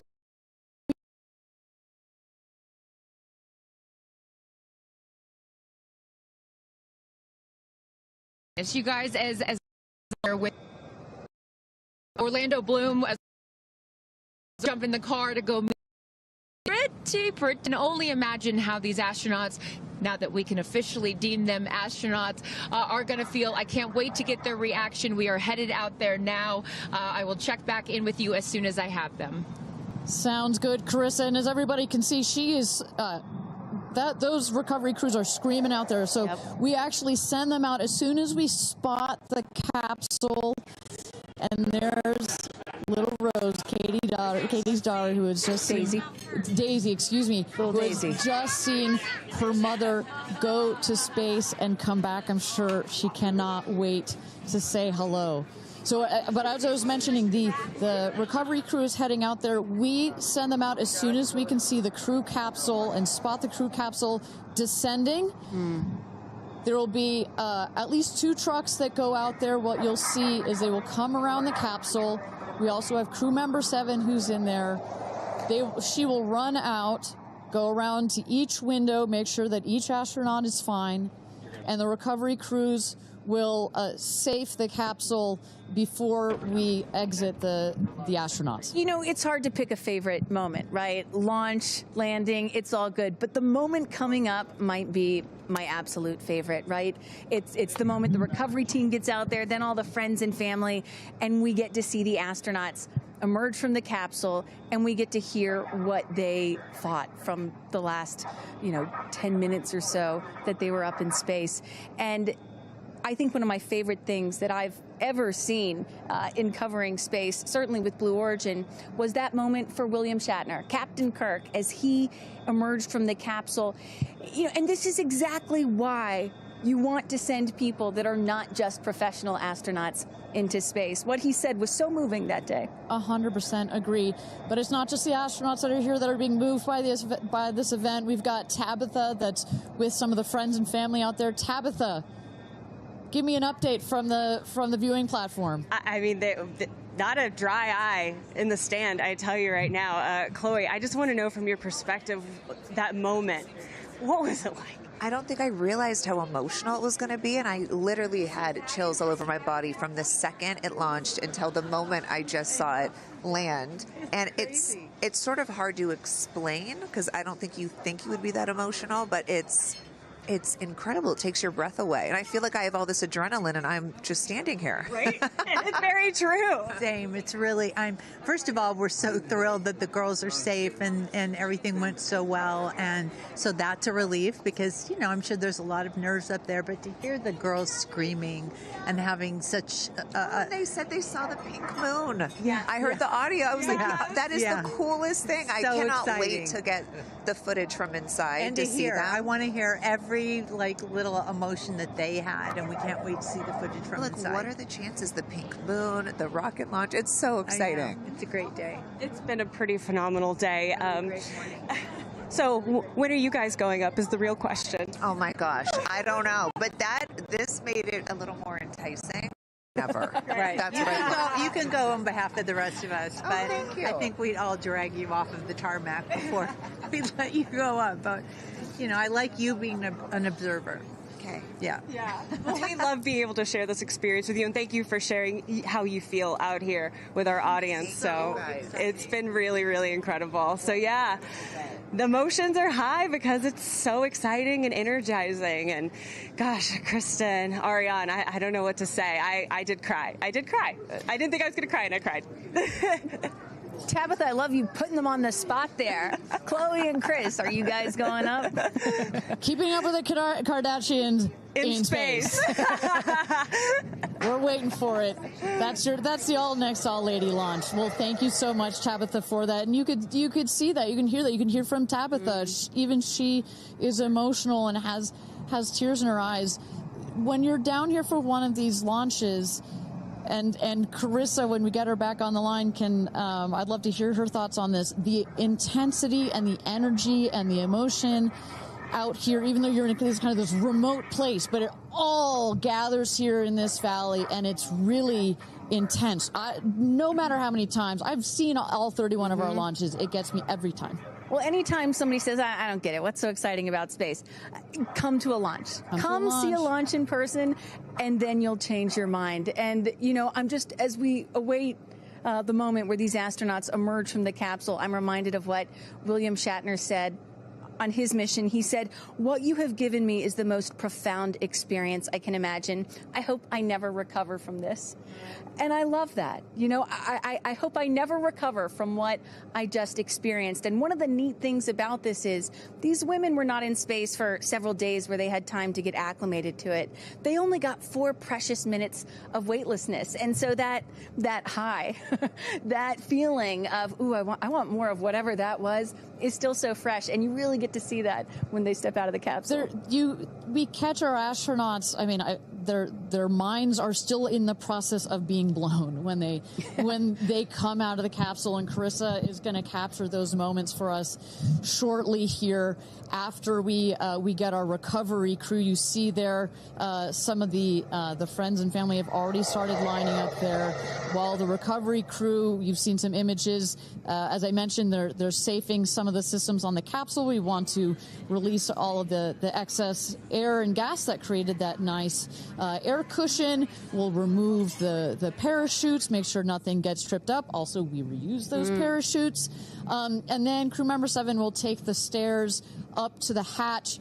It's like a good 3.5-ish feet off the ground, so it just makes the getting out of the capsule that much more comfortable.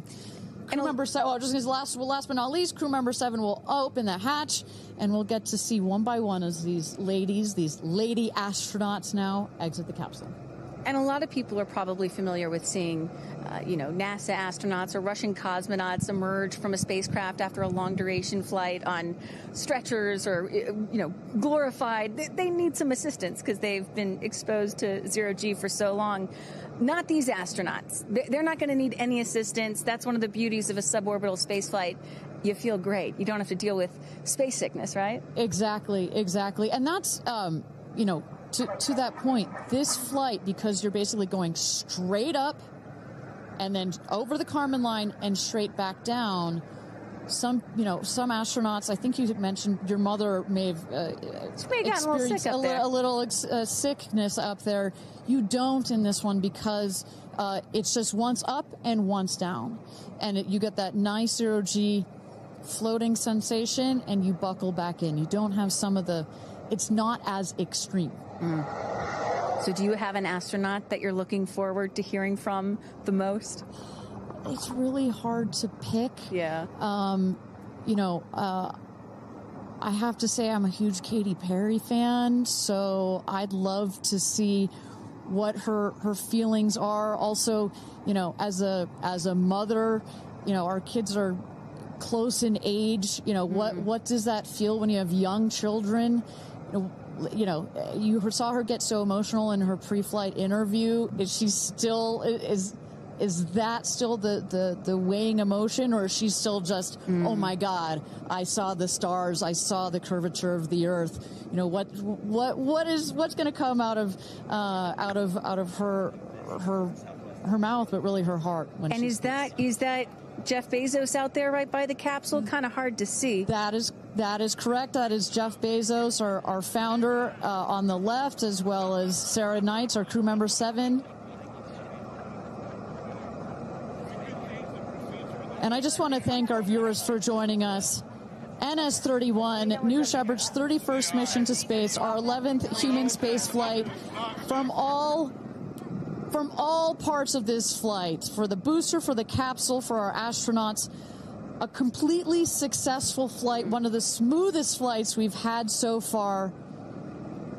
And we're now just awaiting the opening of the hatch so we can get some views from our 6 new astronauts. Phelps. And I would imagine Lauren Sanchez in seat 1 will be coming out first. That is correct. They'll go. She's in seat 1, which is next to the left, the left window there. She will go first. And then last in number 6 is Carrie Ann. That is the window on the right. Side canyon.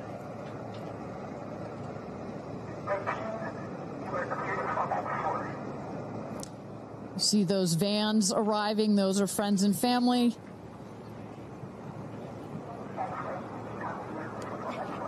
And that's Carrie Ann looking out the window, in the window to the right there. Lauren Sanchez on the left, and you really get a sense for just how big these windows are. I mean, when you're inside this capsule, it's almost as though you're getting a full 360 panoramic view. One of the cool features of this capsule, the largest windows of any spacecraft. So over a third of the surface area of this craft is windows, and that's on purpose. There were many meetings with our founder, Jeff Bezos, where our engineers brought him some windows. He said, nope, make them bigger. They come back, nope, that's nice, but make them bigger. And what you get here, why is that so important? So many of our astronauts have said, when I got on my seat, I looked outside my window, and I turned around, and I looked at the other 5 windows, and my brain created a panoramic view, a panoramic photo of it, because so much of the capsule is windows, and it makes for just an incredible experience. Sarah. Good? Okay, here we go. Yeah. Here goes Jeff Bezos to open the hatch.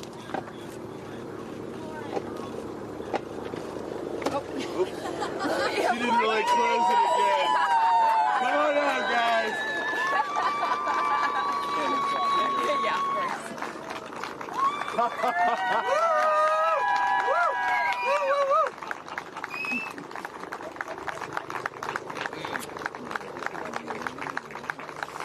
Let's see your babies. Where are my babies? They're over here. Go see them. Where? Oh, we have to go Right there. Okay.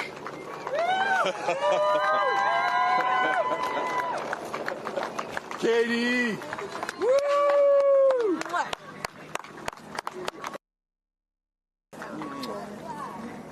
Thank you. Thank you.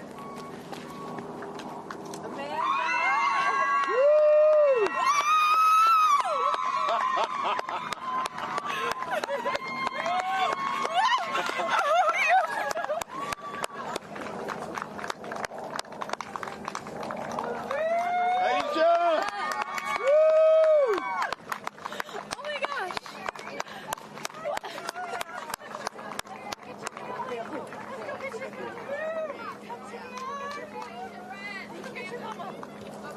Gail! I just have to have a moment with the ground. Let me just appreciate the ground for just a second. Thank you, Jesus. Oh my God.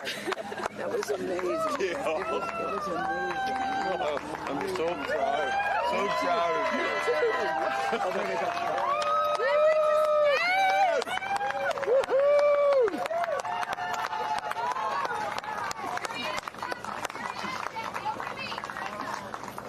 Amazing. I'm so proud of you. Carrie Ann, we got your people over here. Come right around the bushes here. Woo! Come on. I can't I have no, it's not working. So someone just tell me when we're on. Does anyone have our app? All right, and you just saw it there. All 6 astronauts coming out, all ecstatic. Katy Perry and Gayle King both kissing the Earth. Very happy to be back down here, but clearly ecstatic. I don't know about you, Kristen, but my favorite was Lauren coming out and saying, "Where are my babies?" Oh. And I also loved Katy Perry holding a daisy, I believe, and holding the daisy up to the sky after her daughter Daisy. Sweet moment. With that, let's turn it over to Krista Thompson standing by outside the capsule. I don't really have words for it. Oh my God, Lauren, I want to cry just seeing you. I'm so proud of this crew. Like, I mean, Gail, you know, we were just talking in the capsule, doesn't even have ear piercings. She's so afraid to do anything. And she got in that capsule, and I think, like, it profoundly changed her. I mean, for me, I can't put it into words, but, like, I looked out the window, and we got to see the moon. And it was pink. Was it pink? Full moon. It wasn't pink, but it was almost full. And Earth looked it was so quiet. it was just quiet. And is it what you expected? No. Better. Yeah. I don't think you can describe it, because you know what I was saying. It was like quiet, but then also really alive. And you look at it and you're like, we're all in this together. Like, that's all I could think about is like, we're so connected, more connected than you realize, because you just see right here, you see like, you know, states and all these things that like divide us, but we're not. And what is your emotion? What makes you emotional? Joy. Complete and utter joy and gratefulness. Like, it makes me want to come back and just hug everyone and be like, oh my God, we're in this together. Like, that's what this is. And Jeff had told you that it will change you more than you know, and I know you're only a few minutes removed from the capsule, but I can tell already. Emotional. Yeah. To be this I'm like, I don't cry that often. So I didn't expect to be this emotional, but it's also all the love that was in that capsule, and all the heart and the feelings and all the things, and like seeing Jeff before I left, I just went, oof, you know, I had to come back. I mean, we're getting married. If I didn't come back, that would be a bummer for me. Only you, by the way, would say this to me. You said, Jeff, if you don't want to marry me, you don't have to send me to space. Don't have to send me to space. What an incredible experience for you. But the fact that when you're in there, we got to hear some of your audio, but give us some of those moments when you guys, just from the second you took off to the second you landed, describe, if you can, for us what we didn't get to hear.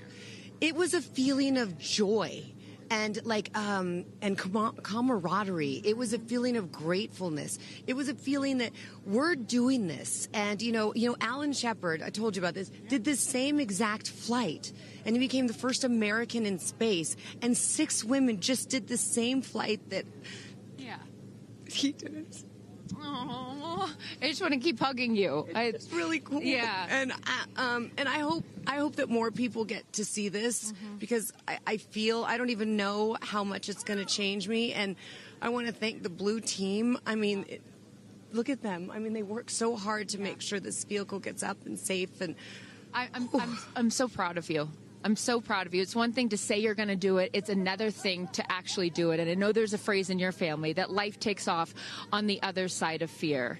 And here you are, just having landed back on Earth. And now you are officially, Lauren Sanchez, already adding to your extensive resume, you are an astronaut. Congratulations. Thank you. I'm very excited. I'm excited to share it with the world, and I'm so grateful to everyone here. I love you. Go be with your family. But to process and download what just happened to me. Well, get on in here, Amanda. Someone that can now articulate exactly how Lauren is feeling. Lauren being so candid about overcome with emotion. How are you feeling? I know, Amanda, this has been a dream of yours, a long-awaited dream, and now it is finally official. You are an astronaut. Congratulations. Thank you so much. You know, I usually have nice words to say, but in this moment, I just want all survivors to know that you can heal. No dream is too wild, and that if it's so wild out there, like going to space, you can absolutely make it through, and it can absolutely be possible. You mentioned to us prior to going up, you said that you needed to go to space to heal. I know you're only a few minutes removed from this incredible experience. Do you feel healed? You know, I had a zero-G indicator that I didn't know if I would bring, and I ended up bringing it. And explain for the folks at home that don't know what that means, what it is that you're holding. Yes, the zero-G indicator is something all astronauts have that floats once you hit space, lets you know you're there. I brought a promise that I wrote to myself. I've talked about that. And share for what is this right here? Yes, and this one I didn't know if I would bring, but I ended up bringing it and floating it, and it's the hospital van from the day. And I got to honor her today, and I'm so grateful to the thousands of people, the engineers, the scientists, just everyone who has made this a reality. And you also have written here, I know that you had this on your laptop, right? Yes, and this is my zero-G indicator, a promise I made to myself that if I were to pause my astronaut dreams and fight for rights, that one day I would return to her. And it says, never, never give up. Well, those dreams are no longer on hold. You are finally an astronaut. Congratulations. Enjoy this moment with your family, and thank you for sharing it with us. Thank you, Amanda. Carrie Ann, you said to me yesterday, you said, when I get out of that capsule, I'm going to be an emotional wreck. And I think what I will just say, for anyone that has never had the great privilege, of being here, this is my first time at a launch, and it is very emotional. Describe, if you can, how you're feeling. I have almost no words. It was the most incredible experience of my life to be up there and see like such vast darkness in space and look down on our planet. The moon was so beautiful, and that was like, I felt like that was a special gift just for me. I'm so sorry. No, don't apologize. Are you kidding? You just went to space. You just went to space. This is it. Like knowing that everyone I loved was standing down there looking back up at me, and I just hope that these types of experiences, clear a path for everyone to be able to do that. You told us a beautiful story about your son when you told him you were going to go to space, and that, get over here so I can hold you, and that he went back to school and he was all excited to tell his friends that his mom was going to space, and they said, your mom can't go to space. Moms don't go to space. Well, guess what? This mom just went to space. Congratulations. You are officially an astronaut. And I know you're wearing a very special necklace from an incredible group of people that you hold near and dear to your heart. What would you like to say to them watching? I'm wearing a few necklaces today.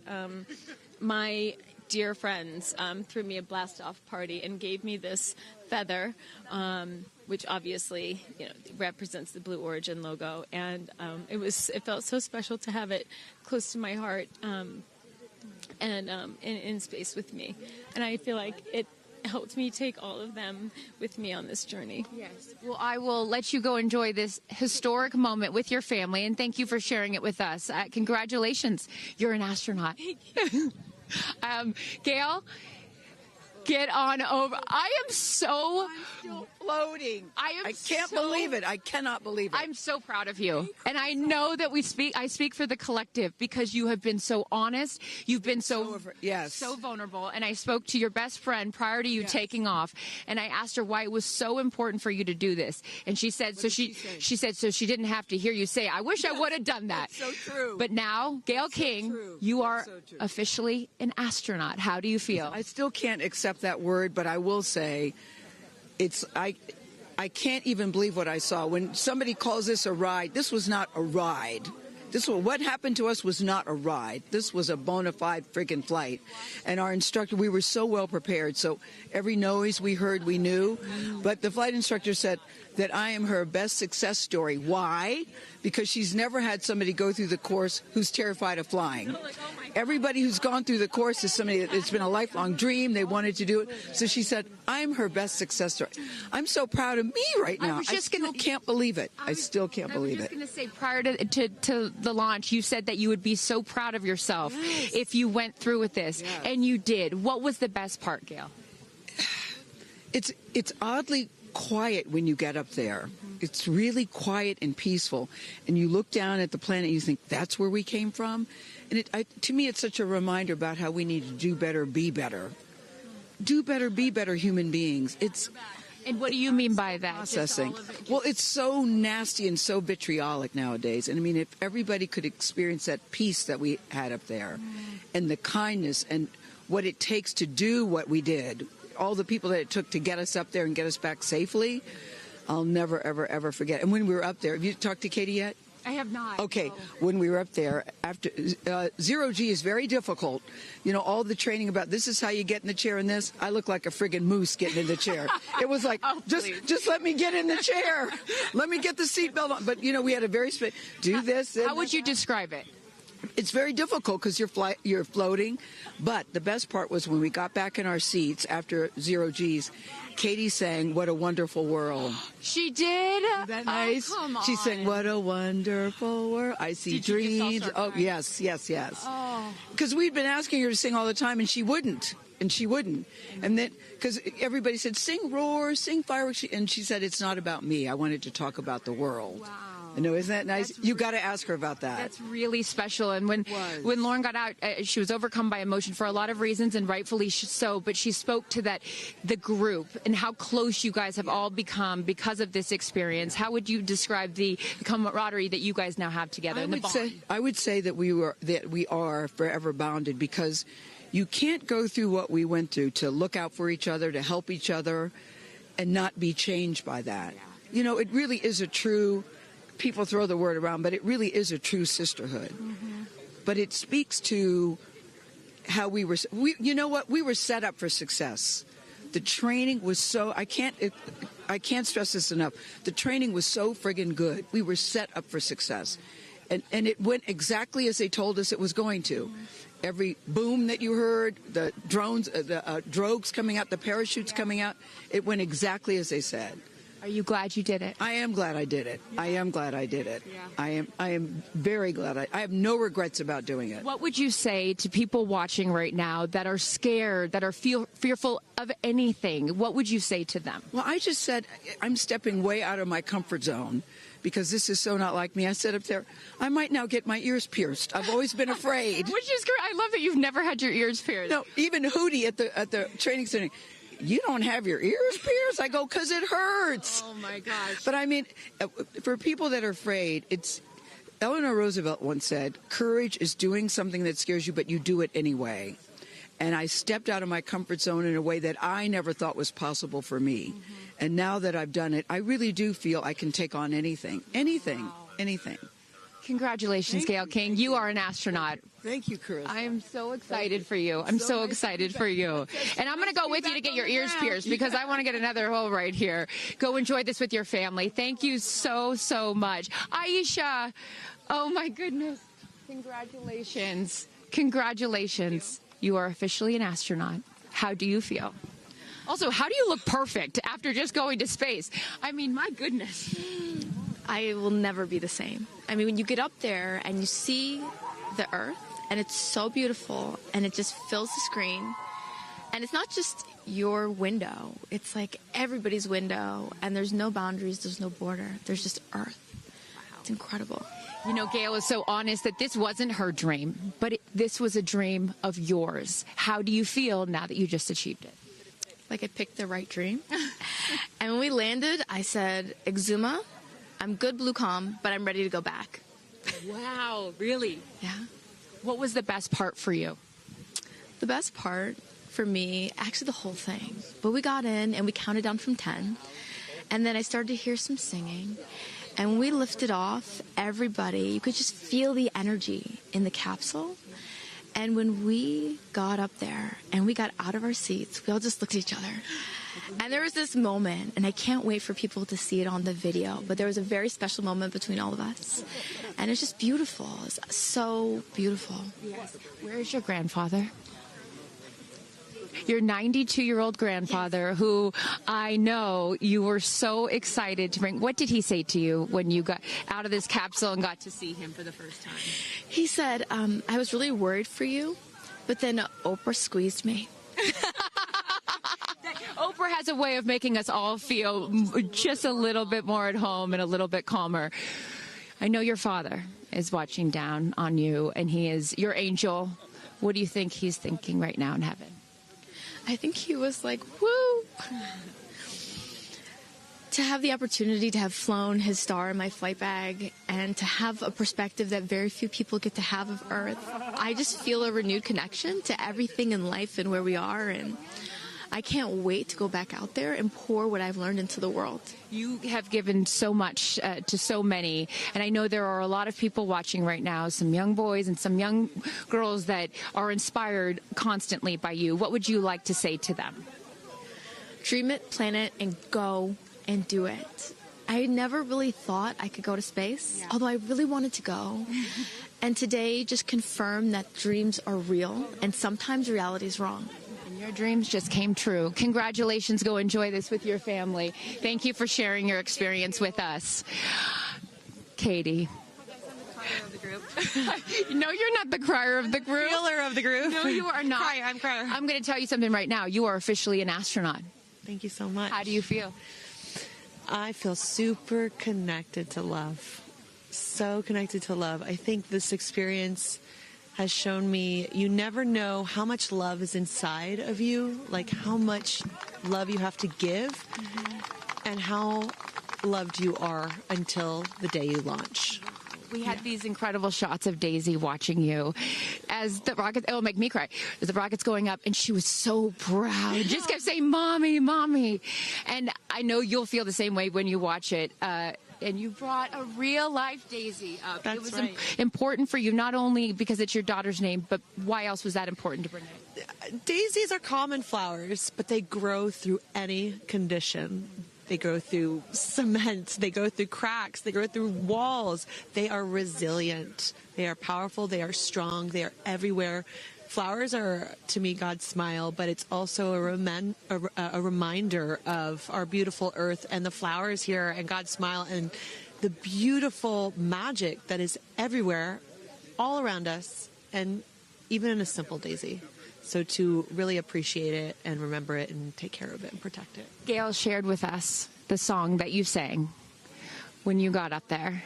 What a wonderful world. Why was that important to sing that particular song? I've covered that song in the past, and obviously, like, my higher self is always steering the ship, because I had no clue that one day I would decide to sing a little bit of that in space. But I think that it's not about me. It's not about singing my songs. It's about a collective energy in there. It's about us. It's about making space for future women and taking up space and belonging. And it's about this wonderful world that we see right out there and appreciating it. This is all for the benefit of Earth. You have done so many incredible things in your life, selling millions of records, selling out stadiums. Where does this experience rate for you? This experience is second to being a mom. Wow. Yeah, that's it. And that's why it was hard for me to go, because that's all my love right there. And I have to surrender and trust that the universe is going to take care of me and protect me, and also my family and my daughter. Because, like, I am full up from being able to get that gift of being a mom. And to go to space is incredible. And I wanted to model courage and worthiness. Mm-hmm. And fearlessness. You did. You said you wanted to go to space for the fearless women in your life as well, your sister and your mom. Yeah. What was their reaction when you got to see them after you got off the capsule? I have only seen my mom, and I was like, "Are you okay, Mom?" She just knew. She knew. She was totally okay, and I'm sure she was speaking in tongues underneath her breath, as she does all the time. She would do that for anything else, but definitely today. But she was so super confident. My mom, she has this thing where she can see. I mean, even down to the name of, like, the capsule. Being tortoise. I know you spoke to all of your fans about that the capsule's named tortoise, the feather on the side, the symbol of Blue Origin, all of those gave you confidence that this was the right thing for you to do, correct? Yeah, because I just asked for a sign from the heavens, from my angels, and they're like, well, here's the feather, which is what your mother calls you, and if that's not enough, the capsule's named Tortoise, which is your second nickname that your mother calls you. And I'm like, okay, I'm going. Yeah. I got the message, and I'm going to get the message. Before I let you get back to your family, I just have to ask you, describe for us, because you're so brilliant at putting, words together and describing moments that we can all appreciate later. How would you describe the moment when you took off and then the moment you landed? The moment, I mean, it is the highest high, and it is surrender to the unknown, trust, and this whole journey is not just about going to space. It's the training, it's the team, it's the whole thing. I couldn't recommend this experience more. This is like up there with all the, different tools that I've learned in my life, from meditation to the Hoffman process, this is up there because what you're doing is you're like really finding the love for yourself, because you got to trust in yourself on this journey. And then you're feeling the love when you come down, for sure. And you're feeling that strength. So I feel really connected to that strong, divine feminine right now. By the way, you're such a badass. I love that the month of April, you're like, I'm going to space and I'm launching my tour. I mean, it's really incredible. Now I know I'm asking this question for your fans. Will you write a song about this experience? Oh, for sure, 100%. And not only that, I got to reveal my set list for the tour on a butterfly. How apropos. Incredible. Just flying in space. I don't know if anyone's ever done that before, so I'll just... Well, there's a lot of things that you have done first. You are now officially an astronaut, and let me just tell you, on behalf of everyone here at Blue Origin, our webcast, and everyone, all of these individuals that put this incredible thing on, congratulations. Thank you so much. Thank you for sharing your experience. It's a 10 out of 10. That's my review. 10 out of 10. You definitely go for it. 10 out of 10. Thank you, Katy. Congratulations. All right, you guys, so many fun moments that we'll continue to see as we get the footage. But I'm going to send it back to you and let these incredible astronauts enjoy their time with their friends and family. Thank you so much, Carissa. Wow. Kristen, I mean, 6 inspirational women in their own right. Eloquent. I could not be that eloquent coming down from space. You know, you heard Katy Perry saying 10 out of 10, but number 2 experience only to being a mother. What were some of your takeaways from what we just heard? You know, Gail King used the word sisterhood. I'm feeling the sisterhood today. First all-female crew to space since 1963, and that was a solo mission, Valentina Tereshkova. And I'm with an all-female broadcast team here at Launch Site 1 in Blue Origin. Ariane, it has been a complete honor to work alongside you. It has been such an honor to watch all of the things that these women and their loved ones have said about what this experience means to them, because I am a firm believer that if you don't understand why people come out here to watch a space flight, it's just because you haven't seen a launch yet and you haven't been a part of this experience. And I truly believe what we witnessed here today is something that will continue to open up spaceflight and this experience for all of humanity and our little ones at home. 100%. You know, I said it earlier. You can't be it if you can't see it. And to see these 6 women go up and the roles that they have played before, but I can't wait to see the roles that they play afterwards in their way of telling this story for the world to hear, to experience, to see.